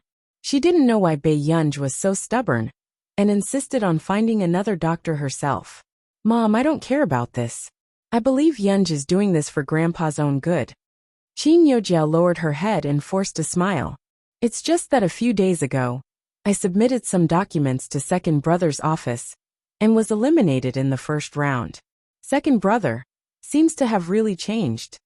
With Qin Yojiao's appearance and popularity, it was impossible for her to be eliminated in the first round. Upon hearing this, Mrs. Qin's temper flared. All of them are really rebelling. If it wasn't for old Master Qin inside, she wanted to question Bei Yunj now. What kind of magic potion did she give Qin Yu and Qin Lang? These two people were willing to sever ties with their family to protect her. Jiao, don't worry. They will still find out how good you are in the end. Mrs. Qin caressed her head lovingly. Qin Yujia hugged Mrs. Qin. Mom, I only have you now. Silly child. At noon, Bei Yunj returned to school and canceled her morning break. When she walked in from the classroom, she heard several girls discussing some emotional topics. Bei Yunj could only hear the boys' Adam's apple. Inexplicably, Bei Yunj suddenly thought of the situation last time. When class was about to start, Lu Yuanxi came back with a basketball. Deskmate, Bei Yunj suddenly said. Lu Yuanxi's eyes were somewhat guarded. What's wrong? If a guy's Adam's apple is touched, will he be very angry?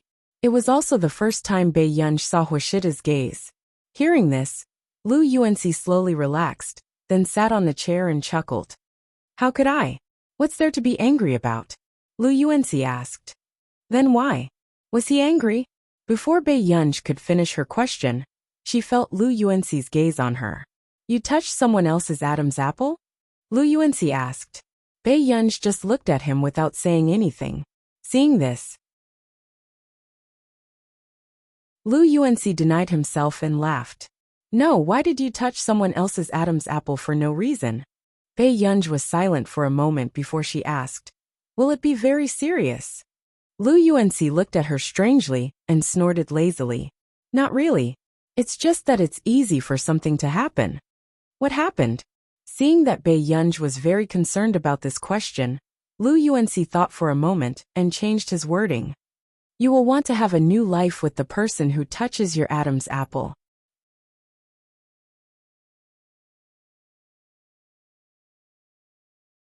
Chapter 234. Bei Yunj froze. Lu Yuanxi warned. Don't do anything rash. Men are bad in this aspect. Most men might not reject such a thing even if they didn't like it. Suddenly, Bei Yunj seemed to understand why Huashida's voice was a little hoarse at that time. Lu Yuanxi said, Deskmate, your homework. Bei Yunj pushed the homework to him and turned around to calm himself down. Lu Yuanxi was speechless. As expected of his deskmate, he was very cold. After school, Bei Yunj went to the A.M. Institute first. Just as Bei Yunj was teaching his two interns, a middle-aged man in a suit barged in. Is Miss Pei here? Bei Yunj raised his eyebrows and saw that his eyes were calm. After glancing at the two interns, he walked straight to the camera. I'm Delaney. Miss Pei should have some impression of me, right? The contract we discussed last time. At this moment, the door was pushed open again, and Marcus's voice sounded. Delaney. He had finally stabilized Bei Yunj, but Delaney was looking for trouble at this time. Delaney, I'm warning you, don't anger me. Marcus also walked in front of Delaney, his face livid. Seeing this, Delaney was a little surprised. He had heard that Marcus treated the new member as a treasure, but he did not expect it to be to this extent. It looks like Bei Yunj is really important to our nation's computing institute. Delaney smiled, and his gaze landed on the screen where Bei Yunj's face could not be seen. Miss Pei, can't you show your true face and talk? As soon as he finished speaking, Tich and Jasmine, who had been following Bei Yunj in class, held their breaths. They also wanted to know what their teacher looked like. There's nothing wrong with that. Bei Yunji's tone was lazy. Then, the camera panned and everyone saw Bei Yunji's eyes clearly. The girl had black hair and red lips. Her gaze was cold and her eyes were flirtatious with a faint smile. However, when she raised her eyebrows, she had a rebellious youthful vibe. She was unbelievably young and beautiful. Teacher. The two interns beside him were shocked. Their teacher was actually so young. He was too good-looking. If you want to sign the right to use it, look for Marcus to draw up a contract. Bei Yunji said indifferently. Are you Miss Pei? Delaney found it hard to believe that someone who could create such a project would be so young. He had seen many young geniuses, but he had never seen someone like Bei Yunji, who was aiming for the Busaka Prize at such a young age. Is there anything else? Bei Yunji looked up. When these words fell into the ears of the two interns, they automatically thought of Bei Yunji's daily sentence. Do you have any more questions? This kind of precise control, impatient and threatening tone simply reminded them of the nightmares they had in class. Miss Pei, this should be your first time signing a contract, right? With such a price, very few people are willing to cooperate, Delaney said. Bei Yunji chuckled. After all, there aren't that many smart people. Delaney was speechless. He seemed to have been mocked. Miss Pei, if I don't do this project, who would dare to do it? Marcus and the two interns beside him felt their scalps go numb when they heard that Delaney dared to threaten Bei Yunji directly. Delaney, is there a lack of people in your circle who gamble with their lives? Bei Yunji teased. At the same time, Delaney subconsciously raised his head and froze. You.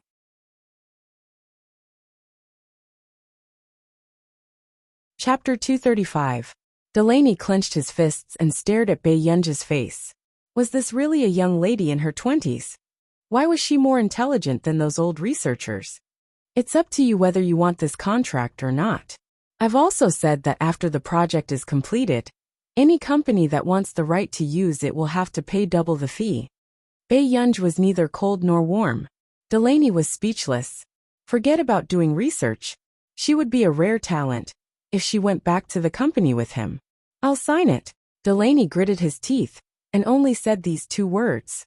As for the others, they quickly turned to look at the livid Delaney. He was going to sign it so soon? Didn't he still think that it was too expensive and that a dignified CEO was acting shamelessly? Yes, close the door. I have to go to class. Bei Yunji nodded without any psychological burden. Delaney, who wanted to curse, was speechless. In the end, Delaney still left weakly.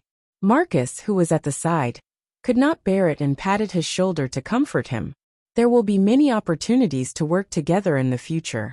Delaney, who was stabbed in the back, almost had a distorted expression. Then, Titch said carefully, Teacher. What's wrong? Bei Yunji flipped through the information and frowned. Why did he take so long to explain such a small amount of content? That Delaney just now is my father. Titch braced himself and admitted. Bei Yunji paused and looked up at him. You want to go home with him? Titch shook his head frantically. No. Teacher, I wanted to come to the research institute myself. I was afraid that you would feel pressured. Titch's voice became softer and softer. What if the teacher thought that he was here to be a spy? Bei Yunji did not even raise his head. Pressure? Write fewer strange reports and hand them to me. I'll feel less pressure. Titch was speechless. Jasmine was speechless. Sorry, it was their fault. All right, let's continue with class. She glanced at them with a deep gaze. Bei Yunji felt that he was still too young and had not suffered the hardships of society. He actually agreed to Marcus's request to teach an intern and Marcus's little niece. At night, Bei Yunji came back late and did not see the man. Normally, Bei Yunji would have asked Auntie Meow first.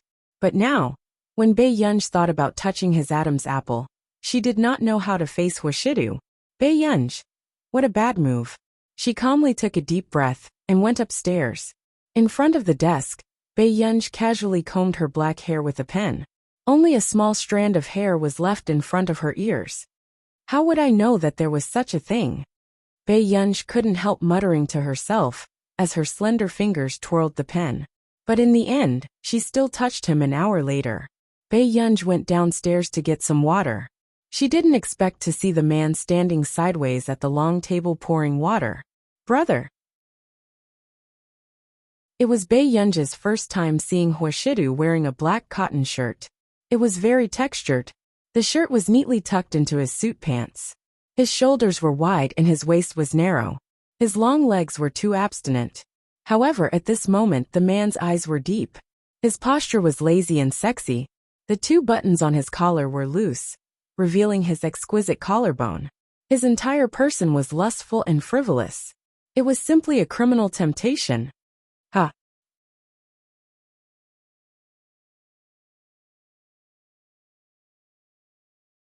Chapter 236. Why was his hair wet? Bae Yunj saw that Hwashida didn't say anything and looked at him again. The man's gaze was different too. The light in his eyes was completely hidden. It was ambiguous and dark, as if he was blatantly seducing her. Bae Yunja's gaze seemed to have been burned. She quickly looked away and asked, "Why is your hair wet? Did you drink?" He still smelled of alcohol. Bae Yunj frowned unconsciously and suddenly remembered something. The last time at the Chin family's old residence, Hwashida seemed to have smelled of alcohol too, and he looked a little strange. Could it be that he couldn't drink? Don't tell me you fought with someone. Bae Yunja's beautiful eyes moved. Before she could finish speaking, the man suddenly leaned closer. He leaned over and looked straight at her. He said casually, "It's little Yunyun." Bae Yunja's heart suddenly beat faster when she was suddenly stared at like that. Forget it. Bae Yunj didn't intend to ask further. She pulled the man's sleeve and wanted to bring him upstairs. Who knew? The man suddenly grabbed her wrist with one hand and leaned lazily on the long table. He reached out to her head again. "You."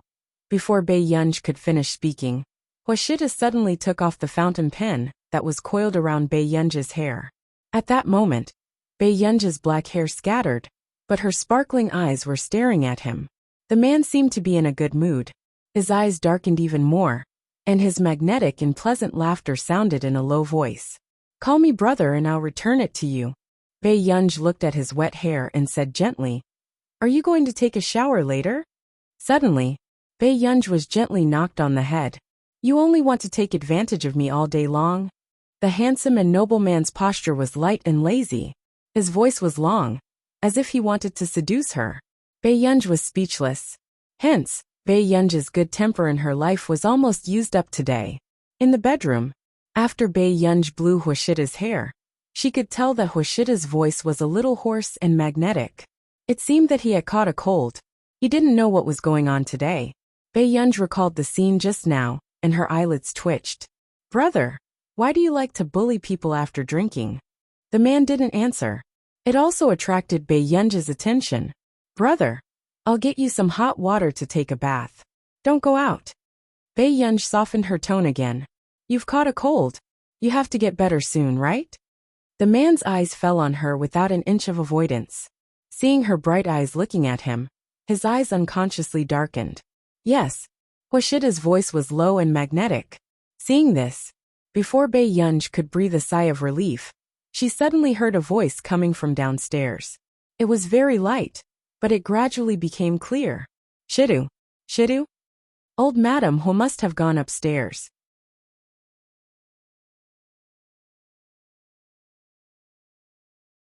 When Bae Yunj heard this, she was about to walk out of the door when she suddenly remembered that this was Hwashida's bedroom. Bae Yunj was speechless. At this time, if she went out, Old Madam Ho might get engaged to her brother at the end of the year.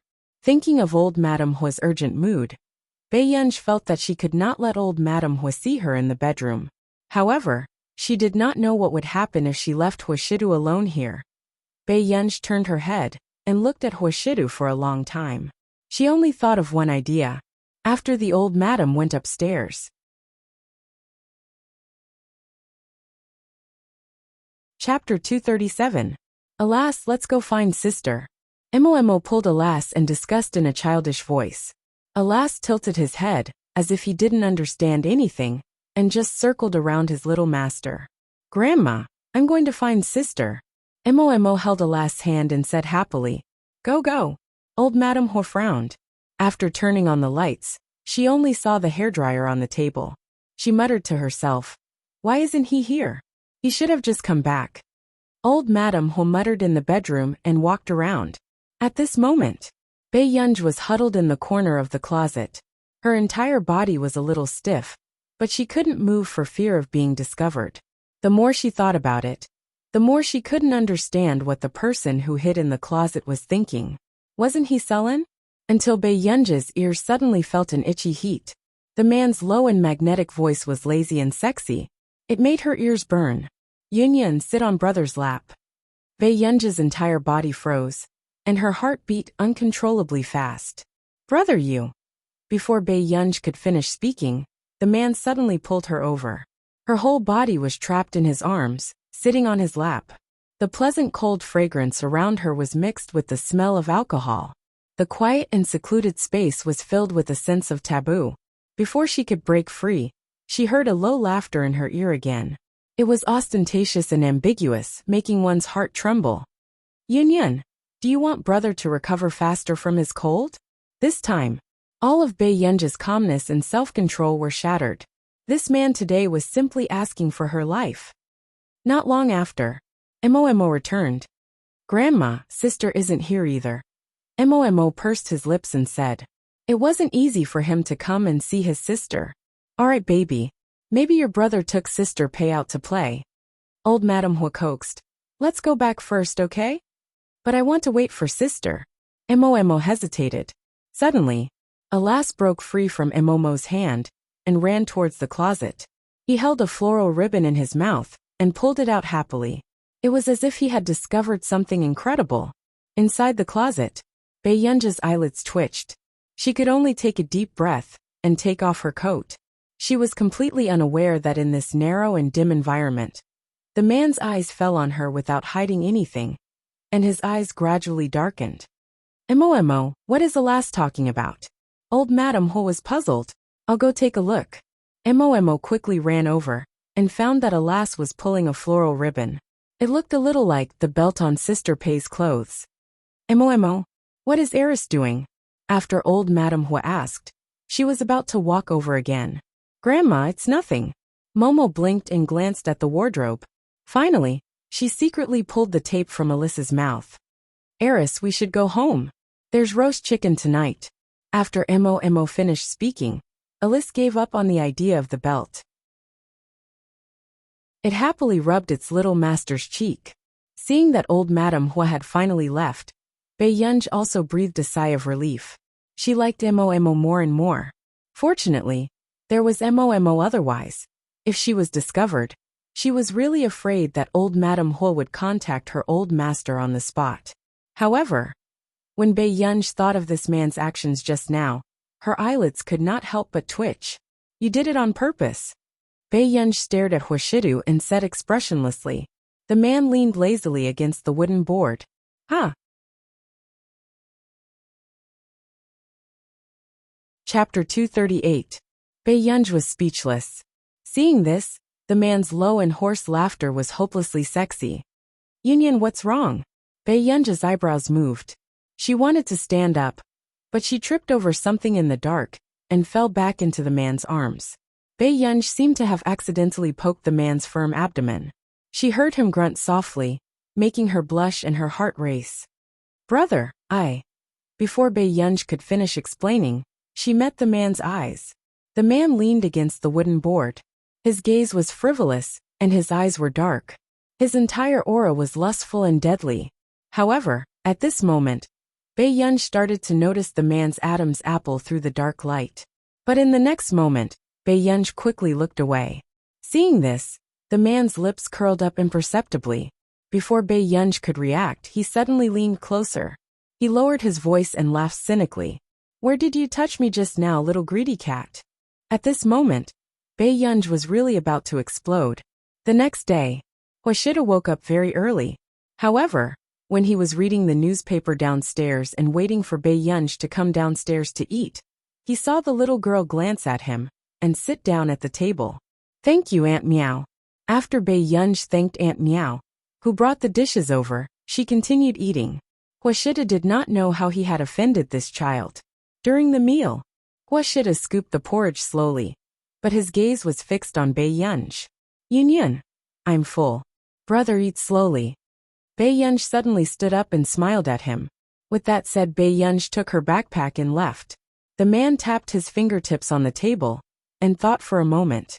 Aunt Meow, what's wrong with Yun? Aunt Meow. Sir, I'm sorry. I'm not too sure about this either. My child had a high fever last night, so I cooked dinner and went home. Huashida narrowed his eyes. Yes, it's fine. Maybe she's not in a good mood. Sir, you can coax her more. Miss Pei is quite cute. I like her very much too. Auntie Meow smiled. Yes, she's cute. He laughed casually. When a little girl is angry, she's like a cat with its fur standing on end. However, he had a feeling that there was something that made the little girl so unhappy. On this day, the sensation that spread from abroad to within the country shocked everyone. Even the top 3 on the headlines were slaughtered. Hashtag Delaney Group's new technology hashtag country, our computing institute. Delaney Group hashtag don't say knowledge can't change fate hashtag in the past. News from the scientific research community rarely made it to the top of the list. But this time, it really shocked everyone. As the most high-end technology group abroad, the Delaney Group had actually signed more than $1 billion worth of technology rights. If converted to their country's currency, it would be 10 billion. Furthermore, the usage period was only 5 years. Even the Delaney Group, which was famous for being stingy, had been ruthlessly squeezed dry. This made the netizens excited. No way, 10 billion? Back then, those who said that they were doing scientific research and didn't earn much came over and counted. How many zeros are there? What a ruthless move. Ha. I heard that she's the new ace member of Country R's Computing Institute. And she's a young lady from our country.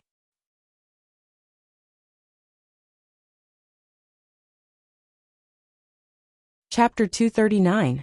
Our country? This is too glorious.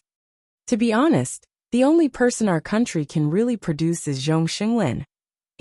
She shouldn't be young anymore. It's a little weird to call her a little sister. I want to argue. Then why didn't she stay in the country? Is the air overseas sweeter? Question. I'm convinced. There's even a contrarian here. Did he lose his mind from chasing celebrities? Take care of yourself. Take care of yourself. Take care of yourself. Take care of yourself. Are you treating the big boss as a popular celebrity? Take care of your street, understand? At the Computing Institute. Old master, look at this news. Is it talking about our master Pei? After interacting with Bei Yunj, Si Qingyin's relationship was quite good. He did not care that Bei Yunj was a few years younger than him. What the hell? Zhong Xinglin put on his glasses and scanned the news. His old face darkened, and he started to gnash his teeth. That B** starred really got off easy. F***ck. It's really Master Pei. Si Qingyin was shocked. Zhong Xinglin slapped the back of Si Qingyin's head. New member. In the past 2 years, other than her, has Country R's Computing Institute recruited anyone else? He was heartbroken again. Look at you again. You're also a new member, but you joined our institute a year or 2 earlier. What did you do? She entered the institute for a month and gave Country R's Computing Institute a 10 billion yuan project. She made the headlines and was in the limelight. What about you? Si Qingyin was speechless. Not everyone would be able to get 10 billion in their lifetime, okay? Zhong Xinglin's gaze became even more determined. No, I have to poach her as soon as possible. This was really a mistake of 100 million yuan per second. Not only Zhong Xinglin, even Steven, who was hiding in his office and eating instant noodles, was speechless. Was Marcus's luck exploding? Why was their institute so lucky this year? Cheng Zihuai, who had also seen this explosive news, had a dark gaze. Zihuai, what are you thinking about? Qin Yojia smiled. She had just finished styling herself when she saw the news on Cheng Zihuai's phone screen. Qin Yojia raised an eyebrow and teased deliberately. I wonder how old a female researcher with such achievements is. But I believe that you will be able to do the same in the future. Hearing this, Cheng Zihuai did not agree. He was indeed talented, but that was only when compared to ordinary people. The ace member of the Computing Institute of Country or was one of the rarest of geniuses. There was no way she could be compared to her. Zihuai, what's wrong? Why are you so unhappy? Qin Yuxiao asked with a coy smile. Cheng Zihuai snapped back to his senses and shook his head. You know this person too. I know. Qin Yujiao froze. Cheng Zihuai clenched his fists and pursed his lips. It's the teacher I wanted to follow before. This is her project. These words surprised Qin Yujiao as well. She had never thought that the teacher Cheng Zihuai wanted to follow would have such ability. It was no wonder that Cheng Zihuai had been depressed for so long, when he did not get this connection back then. However, after seeing this news, Cheng Zihuai was probably not in a good mood now.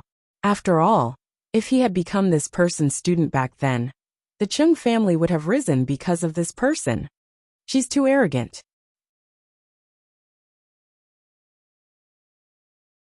Chapter 240. Qin Yujiao said with a frown. Ranwu Pavilion. Hearing this, no matter how unbalanced Cheng Zihuai felt, he knew very well that if that person wanted students, there would indeed be a large number of outstanding students willing to follow her. She's indeed amazing. Cheng Zihuai's eyes darkened, but he was thinking about something else. Marcus had told him that this person was also in Yuncheng, so if he found this person, there might be a chance for her to accept him. Zihuai, I believe you'll be like her in the future, Qin Yujiao said with a smile. Hearing this, Cheng Zihuai caressed her head and said with a smile, Aren't you going to do a live stream? Go do the live stream first. I've already informed a few uncles I know in advance. If there are any resources, I'll push them to you first. Zihuai, you're so good to me, Qin Yujiao said coquettishly. Until Friday, the headlines started to be related to the Qin family again. The reason was that Qin Yujiao had accidentally revealed during the live stream that Bei Yunj had chased away Fang Gusheng and found another famous doctor to operate on old Master Qin. The moment this news came out, many netizens started to scold Bei Yunj for being unfilial. No matter how much she fought with Qin Yujiao, there was no need to take the old master's life lightly. Then the marketing account of Qin Yujiao's contract company even exposed all sorts of things. They said that Bei Yunj did this for the family assets. Because old Master Qin liked Bei Yunj, most of the Qin family's assets were left to Bei Yunj.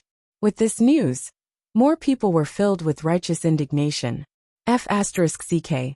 Old Master Qin likes her so much. Is she crazy? My heart aches for old Master Qin.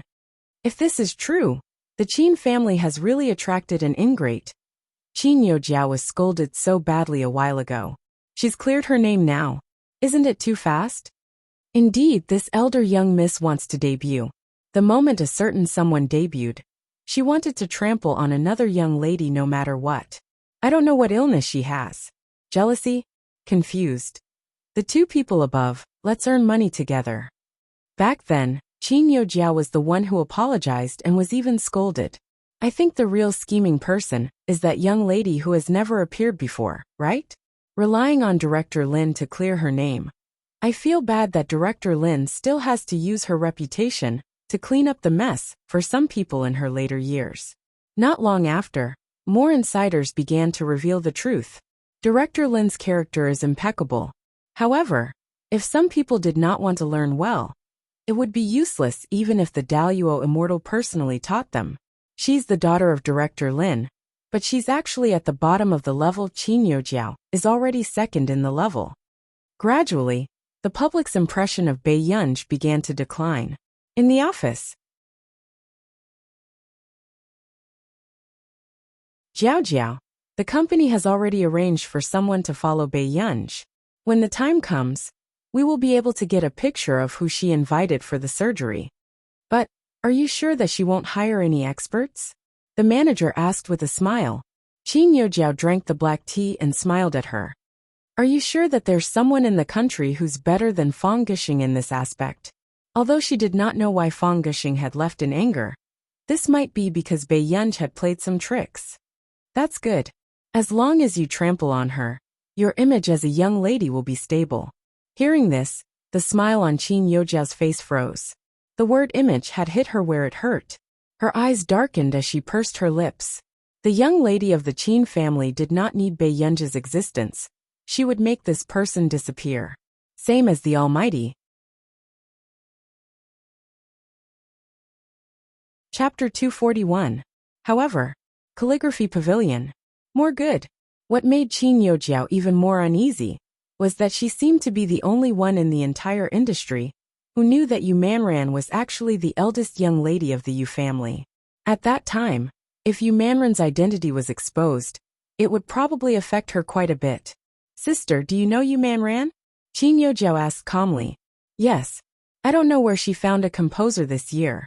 She became popular with just one song, and her popularity is higher than the A-list now. Even they had their sights set on the composer. However, they could not get any information at all. It was said that it was someone Yu Manran knew. Sister, can you find that composer? Qin Youjiao said with a smile. She can bid as much as she wants. I want her to write a song for me. In the evening, when Stephen found out about this, he was so angry that smoke was coming out of his head. I'm a pheasant expert. Did you hear that? Did you hear what old Zhong said? F***CK. I'm going to sue those keyboard warriors. Stephen's face flushed red. He had never suffered such grievances in his life. Inspector, calm down. Our institute hasn't earned 1 billion yuan. Where would we get so much money to sue?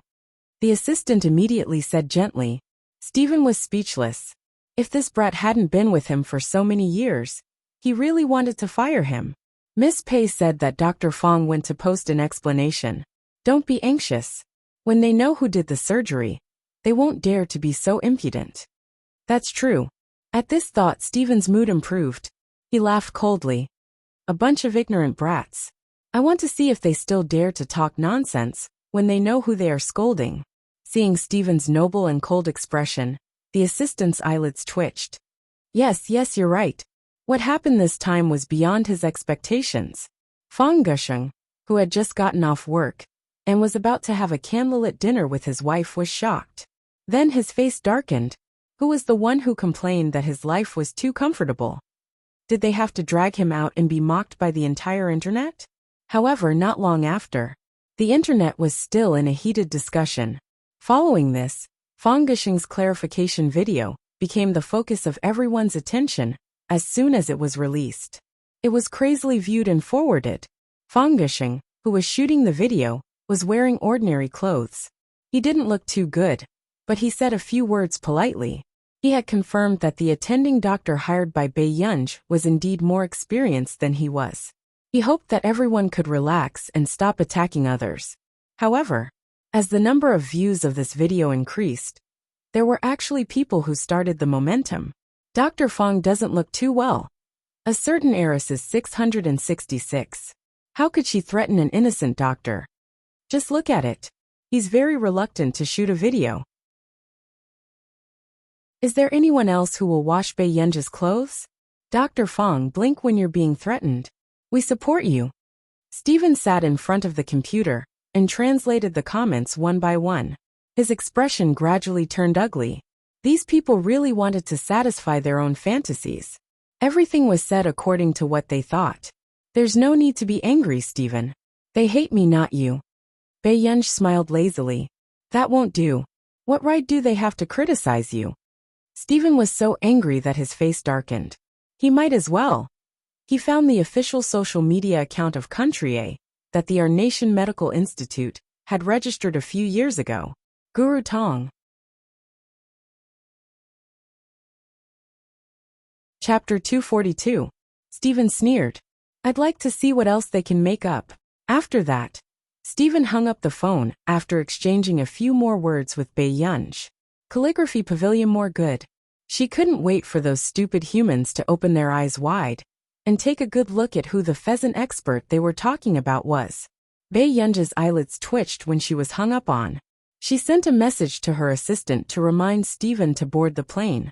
Not long after, she thought for a moment, opened the social media app, and scrolled through the headlines. She clicked on it and saw that the first post was a video about Dr. Fong. However, just as everyone was scolding Dr. Fong, someone suddenly noticed that a big shot had liked the video. They clicked on the profile picture and found that it was a verified official account. Country R's Medical Research Institute. Everyone. What was going on? Why would Country R's Medical Research Institute like Dr. Fong when they had nothing to do with him?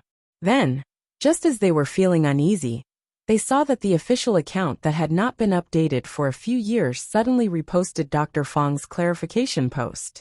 What was going on? Could it be that the expert Bai Yunj hired was from Country R's Medical Research Institute? Many people couldn't help but gasp when they saw this. However, they were also puzzled. How did Bai Yunj know someone from Country R's Medical Research Institute? Could it be that it was also because of Director Lin? Director Lin's social circle was too wide, wasn't it? Because Country R's Medical Research Institute had publicly reposted the video, Qin Youjiao's team, who was manipulating public opinion, didn't know what to do for a moment. They could only wait and see. At this time, the netizens were also confused. I've checked. Director Stephen of Country R's Medical Research Institute is an expert in this field. He's a world-famous expert. Oh my god, Bai Yunj is too amazing, isn't she? What does this have to do with Bai Yunj? Even if it is, it's Director Lin's credit. Don't joke around. Do you believe it?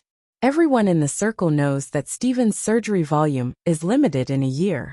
Even if Bai Yunj is booked, it won't be this year. Stephen even performed surgery for her family. The Qin family is nothing in the world. Do you understand? The person above is harsh, but it's the truth. Stephen's number of surgeries is limited. This year's patients were confirmed in March. Bai Yunj skimmed through these comments and returned to the Computing Institute. Master Pei, quick. Come and take a look at my project. See if there's anything that can be improved. The moment he saw Bai Yunj, Si Qingyan enthusiastically pulled Bai Yunj to his research lab. Brat, stop right there.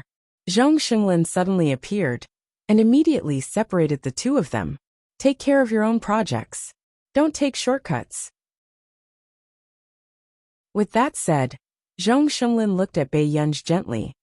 Yunj, I heard that the contract you signed with Marcus is for 3 months? When Si Qingyan heard this topic, he knew what the old master was up to again. Haha, he had not managed to poach her after so long. He even complained that he was hindering him from poaching her. After Si Qingyan left, Bai Yunj smirked. I was in urgent need of money back then, so I signed for 3 months. What about now? Zhong Xinglin asked urgently. Elder Zhong, you can see that Marcus is very good to me, said Lin Feng. Bai Yunj's eyes curved.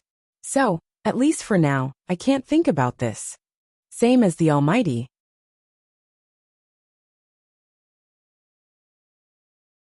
Chapter 243. Bai Yunj's meaning was clear. She was indebted to Marcus for recognizing her worth. Even if she had not promised Marcus that she would stay in their institute in the future, at least she could not decide to come to the Computing Institute at this time. Hearing this, Zhong Xinglin's heart ached even more. What kind of luck did Marcus have? He really met someone like Bai Yunj, who was sentimental about old ties. Yunj, I understand what you mean, but if you choose the Domestic Computing Institute, I sincerely hope that you can choose our Computing Institute first. Zhong Xinglin smiled. Although I might not be able to offer the generous conditions that Marcus offered, it's a private computing institute. If you're willing, I hope you can be my successor. With that said, Bai Yunj's eyelashes fluttered, and she looked up at him again. Usually, even if it was a private research institute, it seemed that more people would want their children to inherit it. Just like in her previous life, as a well-known physicist in the industry, Mrs. Pei had also nurtured Bai Yunj in that area, hoping that Bai Yunj would inherit her physics institute. In the end, Bai Yunj secretly opened a computing institute herself. Because of this, Mrs. Pei was so angry that she did not speak to Bai Yunj for a month. Thank you, Elder Zhong. Bai Yunj said with a smile. You don't have to be too stressed. My grandson is indeed studying computing, but his aptitude is average, and he can't control the Computing Institute. What I hope more is that the Computing Institute can be passed down and walk towards glory. Zhong Xinglin looked at the long term and focused more on the computing industry in Country A. As for his grandson, he had also left behind a lot of family assets. Enough for them to live in peace for the rest of their lives. Saturday, Bae Yunj went to the airport and received her quietly. About 10:30 p.m., a tall middle-aged man with blonde hair and blue eyes came out. Bae Yunj recognized Stephen at a glance from the photos online. At the same time, although Stephen had just gotten off the plane, he was still refreshed. He said excitedly and happily, "Tisk, let's walk faster. Maybe Yunj is waiting." The assistant was speechless. "She's not your granddaughter. Why are you so happy to see her?" Suddenly, Stephen and Selena saw a beautiful young girl walking towards them. Bae Yunj took off her mask, revealing her delicate and beautiful face. She smiled and said, "Stephen, we finally meet." Stephen froze when he heard this familiar voice. This was Yunj. Stephen could not come back to his senses for a long time. He had heard Marcus brag that their Yunj was especially beautiful, and did not believe it for a moment. But now, this standard Oriental beauty's face was really hard to find fault with. Especially the bright and beautiful expression between her eyebrows. It was unforgettable. "Yunj, I really didn't expect you to look like this." After a while, Stephen couldn't help but laugh. "Let's go. I'll be a good host and take the two of you to dinner." Bae Yunj chuckled. "Sure. This Yun city is really not bad." Stephen laughed loudly. However, in the corner, a sneaky young man secretly took a picture of Bae Yunj and Stephen walking together. However, what he did not expect was that Bae Yunj did not bring her to the hospital. Instead, they went to a scenic spot to play. He thought for a moment and called Chin Yojiao's manager to tell her about this. "You don't have to let me see it. Just post it online. Just say that Bae Yunj hired a quack overseas and is eating, drinking, and having fun with others. She doesn't take old Master Chin's illness to heart."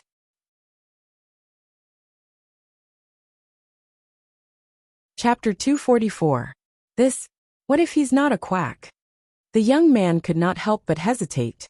"Then we have to post it even more." The manager chuckled. "If that person cures old Master Chin, what's the point of posting it? On the other hand, if we do this, more people will think that Bae Yunj is gambling." "I got it." The young man nodded and stopped following Bae Yunj and the rest. "Inspector Miss Pei, someone followed us and took photos secretly just now." With that said, Stephen, who was eating soup dumplings, almost choked. "Why didn't you say so earlier?" At this moment, Bae Yunj said slowly, "I saw it. It's alright, I'll delete it later." When she said this, those who didn't know would almost think that Bae Yunj was planning to delete her post. Only Stephen vaguely remembered how Bae Yunj made the headlines back then. "There's no need for that." Stephen patted his chest, his expression confident. "Don't worry, leave this to me." Then, Stephen pulled Bae Yunj and his assistant along and took a photo as a souvenir. Soon, he posted it on his social media app in Marcus's phone. Soon, Marcus sent messages crazily. "You went for a meal with Yunj? Are you there? Let me show you Yunj's Computing Institute identity card." Smile. How childish. "Do you think I can be angry? Boring. Haha, I've blocked you. Goodbye, brother." After reading this long string of messages, the corners of Stephen's lips twitched. Wasn't this childish enough? He wasn't angry? In the afternoon, in the ward. "Dad, I've said it before. This isn't a child who grew up in our family after all. We don't know her background. You're still..." Before Mrs. Chin could finish speaking, she was interrupted by old Master Chin. "If you continue to spout nonsense, I'll get Chin Ting to send you back to your parents' home." These words made Mrs. Chin open her mouth with an ugly expression, but she didn't know what to say. "Are you still worthy of being a mother? You're so righteous even when you talk bad about your daughter. Shameless." Once old Master Chin was angered, he felt dizzy.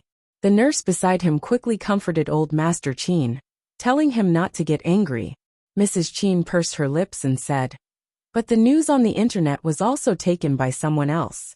It can't be that someone deliberately tried to harm her." "Who took it? I'll get my lawyer to sue him right now." Upon hearing old Master Chin's words, Mother Chin's face turned green and red. She was speechless. She couldn't hope for Grandpa Sheng to come to his senses. "Hey, this person looks familiar," the nurse suddenly said. Mrs. Chin's eyes lit up. "You know him? Who is it?" Old Master Qin glanced at Mrs. Qin. Disgust flashed across his eyes, and he closed his eyes impatiently. Let me think. The nurse racked her brains and felt that this person looked very familiar. A few minutes later, Mrs. Qin became a little anxious. She suddenly exclaimed, I remember now. This is Stephen. What's Stephen? Mrs. Qin suddenly had a bad premonition. The director of Country R's Medical Institute, Stephen. The nurse looked at Old Master Qin enviously. Mr. Stephen rarely takes on surgeries. This year his surgeries are full. Miss Pei must have put in a lot of effort for you. She's so good to you. She's a filial girl. Upon hearing this, Mrs. Qin's face turned pale, and her eyes lost focus. How could this be? How could Bei Yunj invite such a person?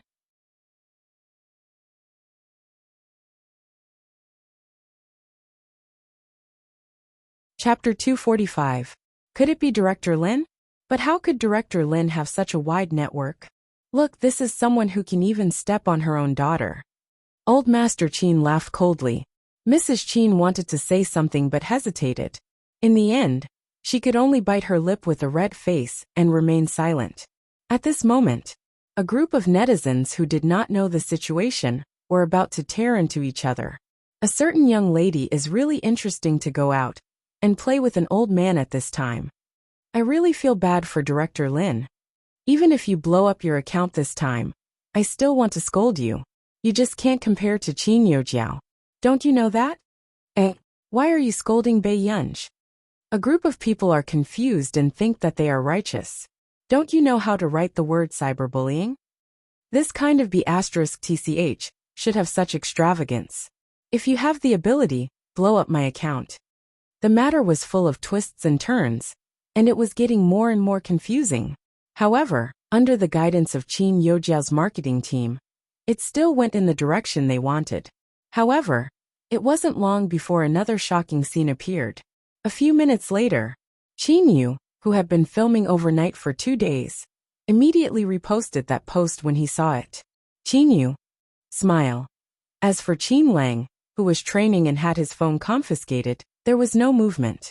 However, to everyone's surprise, Qin Lang's studio reposted Qin Yu's comment immediately after. Crush Qin Lang's studio? Smile. In less than a minute the comments exploded. Ha ha ha ha ha, they're here. They're here. They're here with the anger of a sister complex. It's about to start. Is Brother Lang's studio trying to make me laugh to death? Xiao sure. I'll protect Brother Lang's sister. Reporting second sister-in-law's fans have gathered.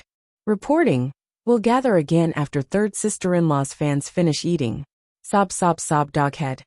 I'm speechless. So what if you have a best actor brother and an esports player brother? Are you relying on your fans to clear your name? I'm scared. You have a lot of fans and you're awesome, okay? Entertainers are ruining the country. Entertainers are ruining the country. Qin Yu and Qin Lang had many fans, but more importantly, this matter made people have a bad impression of Bei Yunj. As a result, some of Qin Yu and Qin Lang's fans were still persuading them to delete this post. After all, it was really too much. But who knew? At this moment, a certain group that was usually rarely active suddenly reposted Qin Yu's post, as if they had agreed. Research Institute, Zhongxinglin. Smile. Dean of Biology of Yinqing University. Smile. The former principal of Yinqing University. Smile. Professor Yu Guang. Smile. Yinqing University Medical Dean. Smile. Our nation's Medical Research Institute. Smile. This scene made one's scalp tingle. Everyone. Did he break through the dimension? What was going on? Was half of the scientific research community mobilized? Soon, everyone saw that Country R's Medical Research Institute had reposted someone's post. Our nation's Medical Research Institute. Heart Our nation's Medical Research Institute, Stephen. My friend and me picture. At this moment, everyone was shocked. So the old man who was rumored to be having fun with Bei Yunj was Stephen, the director of the Our Nation's Medical Institute. F***CK. What a deity. DBQ Mr. Stephen. I actually didn't recognize you. Is Bei Yunj a big boss harvester?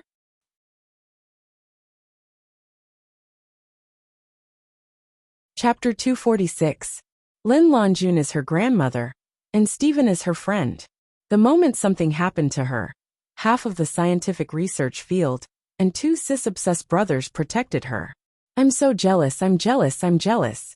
Goodbye. I'm starting to understand why Dr. Fong's expression isn't too good. This isn't an expert but an ancestor. The one who offended him is the ancestor. The biological daughter of the big shots? The little darling of the brothers? Please, Master Pei, write an autobiography of the group's love. The moment Qin Youjiao debuted, Bei Yunj was scolded and became a trending topic, isn't that so? You're trying your best to push Bei Yunj away, but she's really loved by the group. On the internet, the people who had followed the trend to slander Bei Yunj seemed to have disappeared without a trace. On the contrary, only the haters who had started to slander Qin Youjiao were left. In the office, Qin Youjiao's expression was terrible, and she wanted to smash her phone. She never thought that this matter would take such an unrealistic turn, that was even more unrealistic than a dream. Jiao, this is quite unexpected. But don't worry, the company's public relations are already handling it. Don't worry. The manager was also anxious, but Qin Youjiao had just signed with their company, so it was not good for her to act like she was flustered. Thank you, sister. Qin Youjiao's expression improved slightly. At least, she still had a company behind her now, so she would not be too outnumbered. At the Huo Corporation, Sung Su, apart from telling you about the parent-teacher conference last time, what else did Yunyan say? Hua Shida thought of how the little girl was throwing a tantrum and asked casually. I think so. With that said, Sung Su saw that his Master Du seemed to be thinking about something. Master Du, did you have a fight with Miss Pei? Hua Shida glanced at him and did not say anything. This situation made it difficult for Sung Su to understand. However, Sung Su suddenly remembered what had happened in the past 2 days. Master Du, have you seen the recent headlines? What's wrong? Hua Shida looked up and asked. It's that Miss Pei was maliciously slandered. However, the 2 young masters of the Qin family and some seniors in the scientific research field are very protective of Miss Pei. Currently, this matter has been resolved. Sung Su couldn't help but exclaim when he thought of the melon he had eaten, especially the phrase Big Boss Harvester. It was simply very popular. Aside from the big shots they knew, if anyone else found out that this little princess was living in the home of the president of the Huo Corporation, they would probably have a mental breakdown. Malicious? Hua Shida's pale-colored eyes gradually turned cold and deep. There was an unfathomable danger in them. It's the tricks of the entertainment industry. The other Miss Qin of the Qin family has signed with an entertainment company. I'm guessing that the entertainment company is personally involved. After Sung Su finished speaking, he added carefully, Master Du, do you need me to show my face? Next time. This would also prevent those people from thinking that Miss Pei had no one backing her. There's no need. Hua Shida narrowed his eyes nonchalantly. His deep voice was emotionless. You caused trouble for my child. How can there be a second chance? Hearing this, Sung Su immediately understood. Master Du didn't intend to let that company continue to operate. Sung Su. Okay. When he returned, Hua Shida saw the young lady quickly greeting him and going upstairs. He didn't even look up when he was eating. The next day, Bei Yunj had just gone downstairs when she saw Yu Hanran and Hua Shida sitting together. Before she could leave, she heard the man say, Yunyan. You're tuning in to the Journey of the Soul YouTube channel. Don't forget to subscribe and join us on this journey to catch the most captivating stories.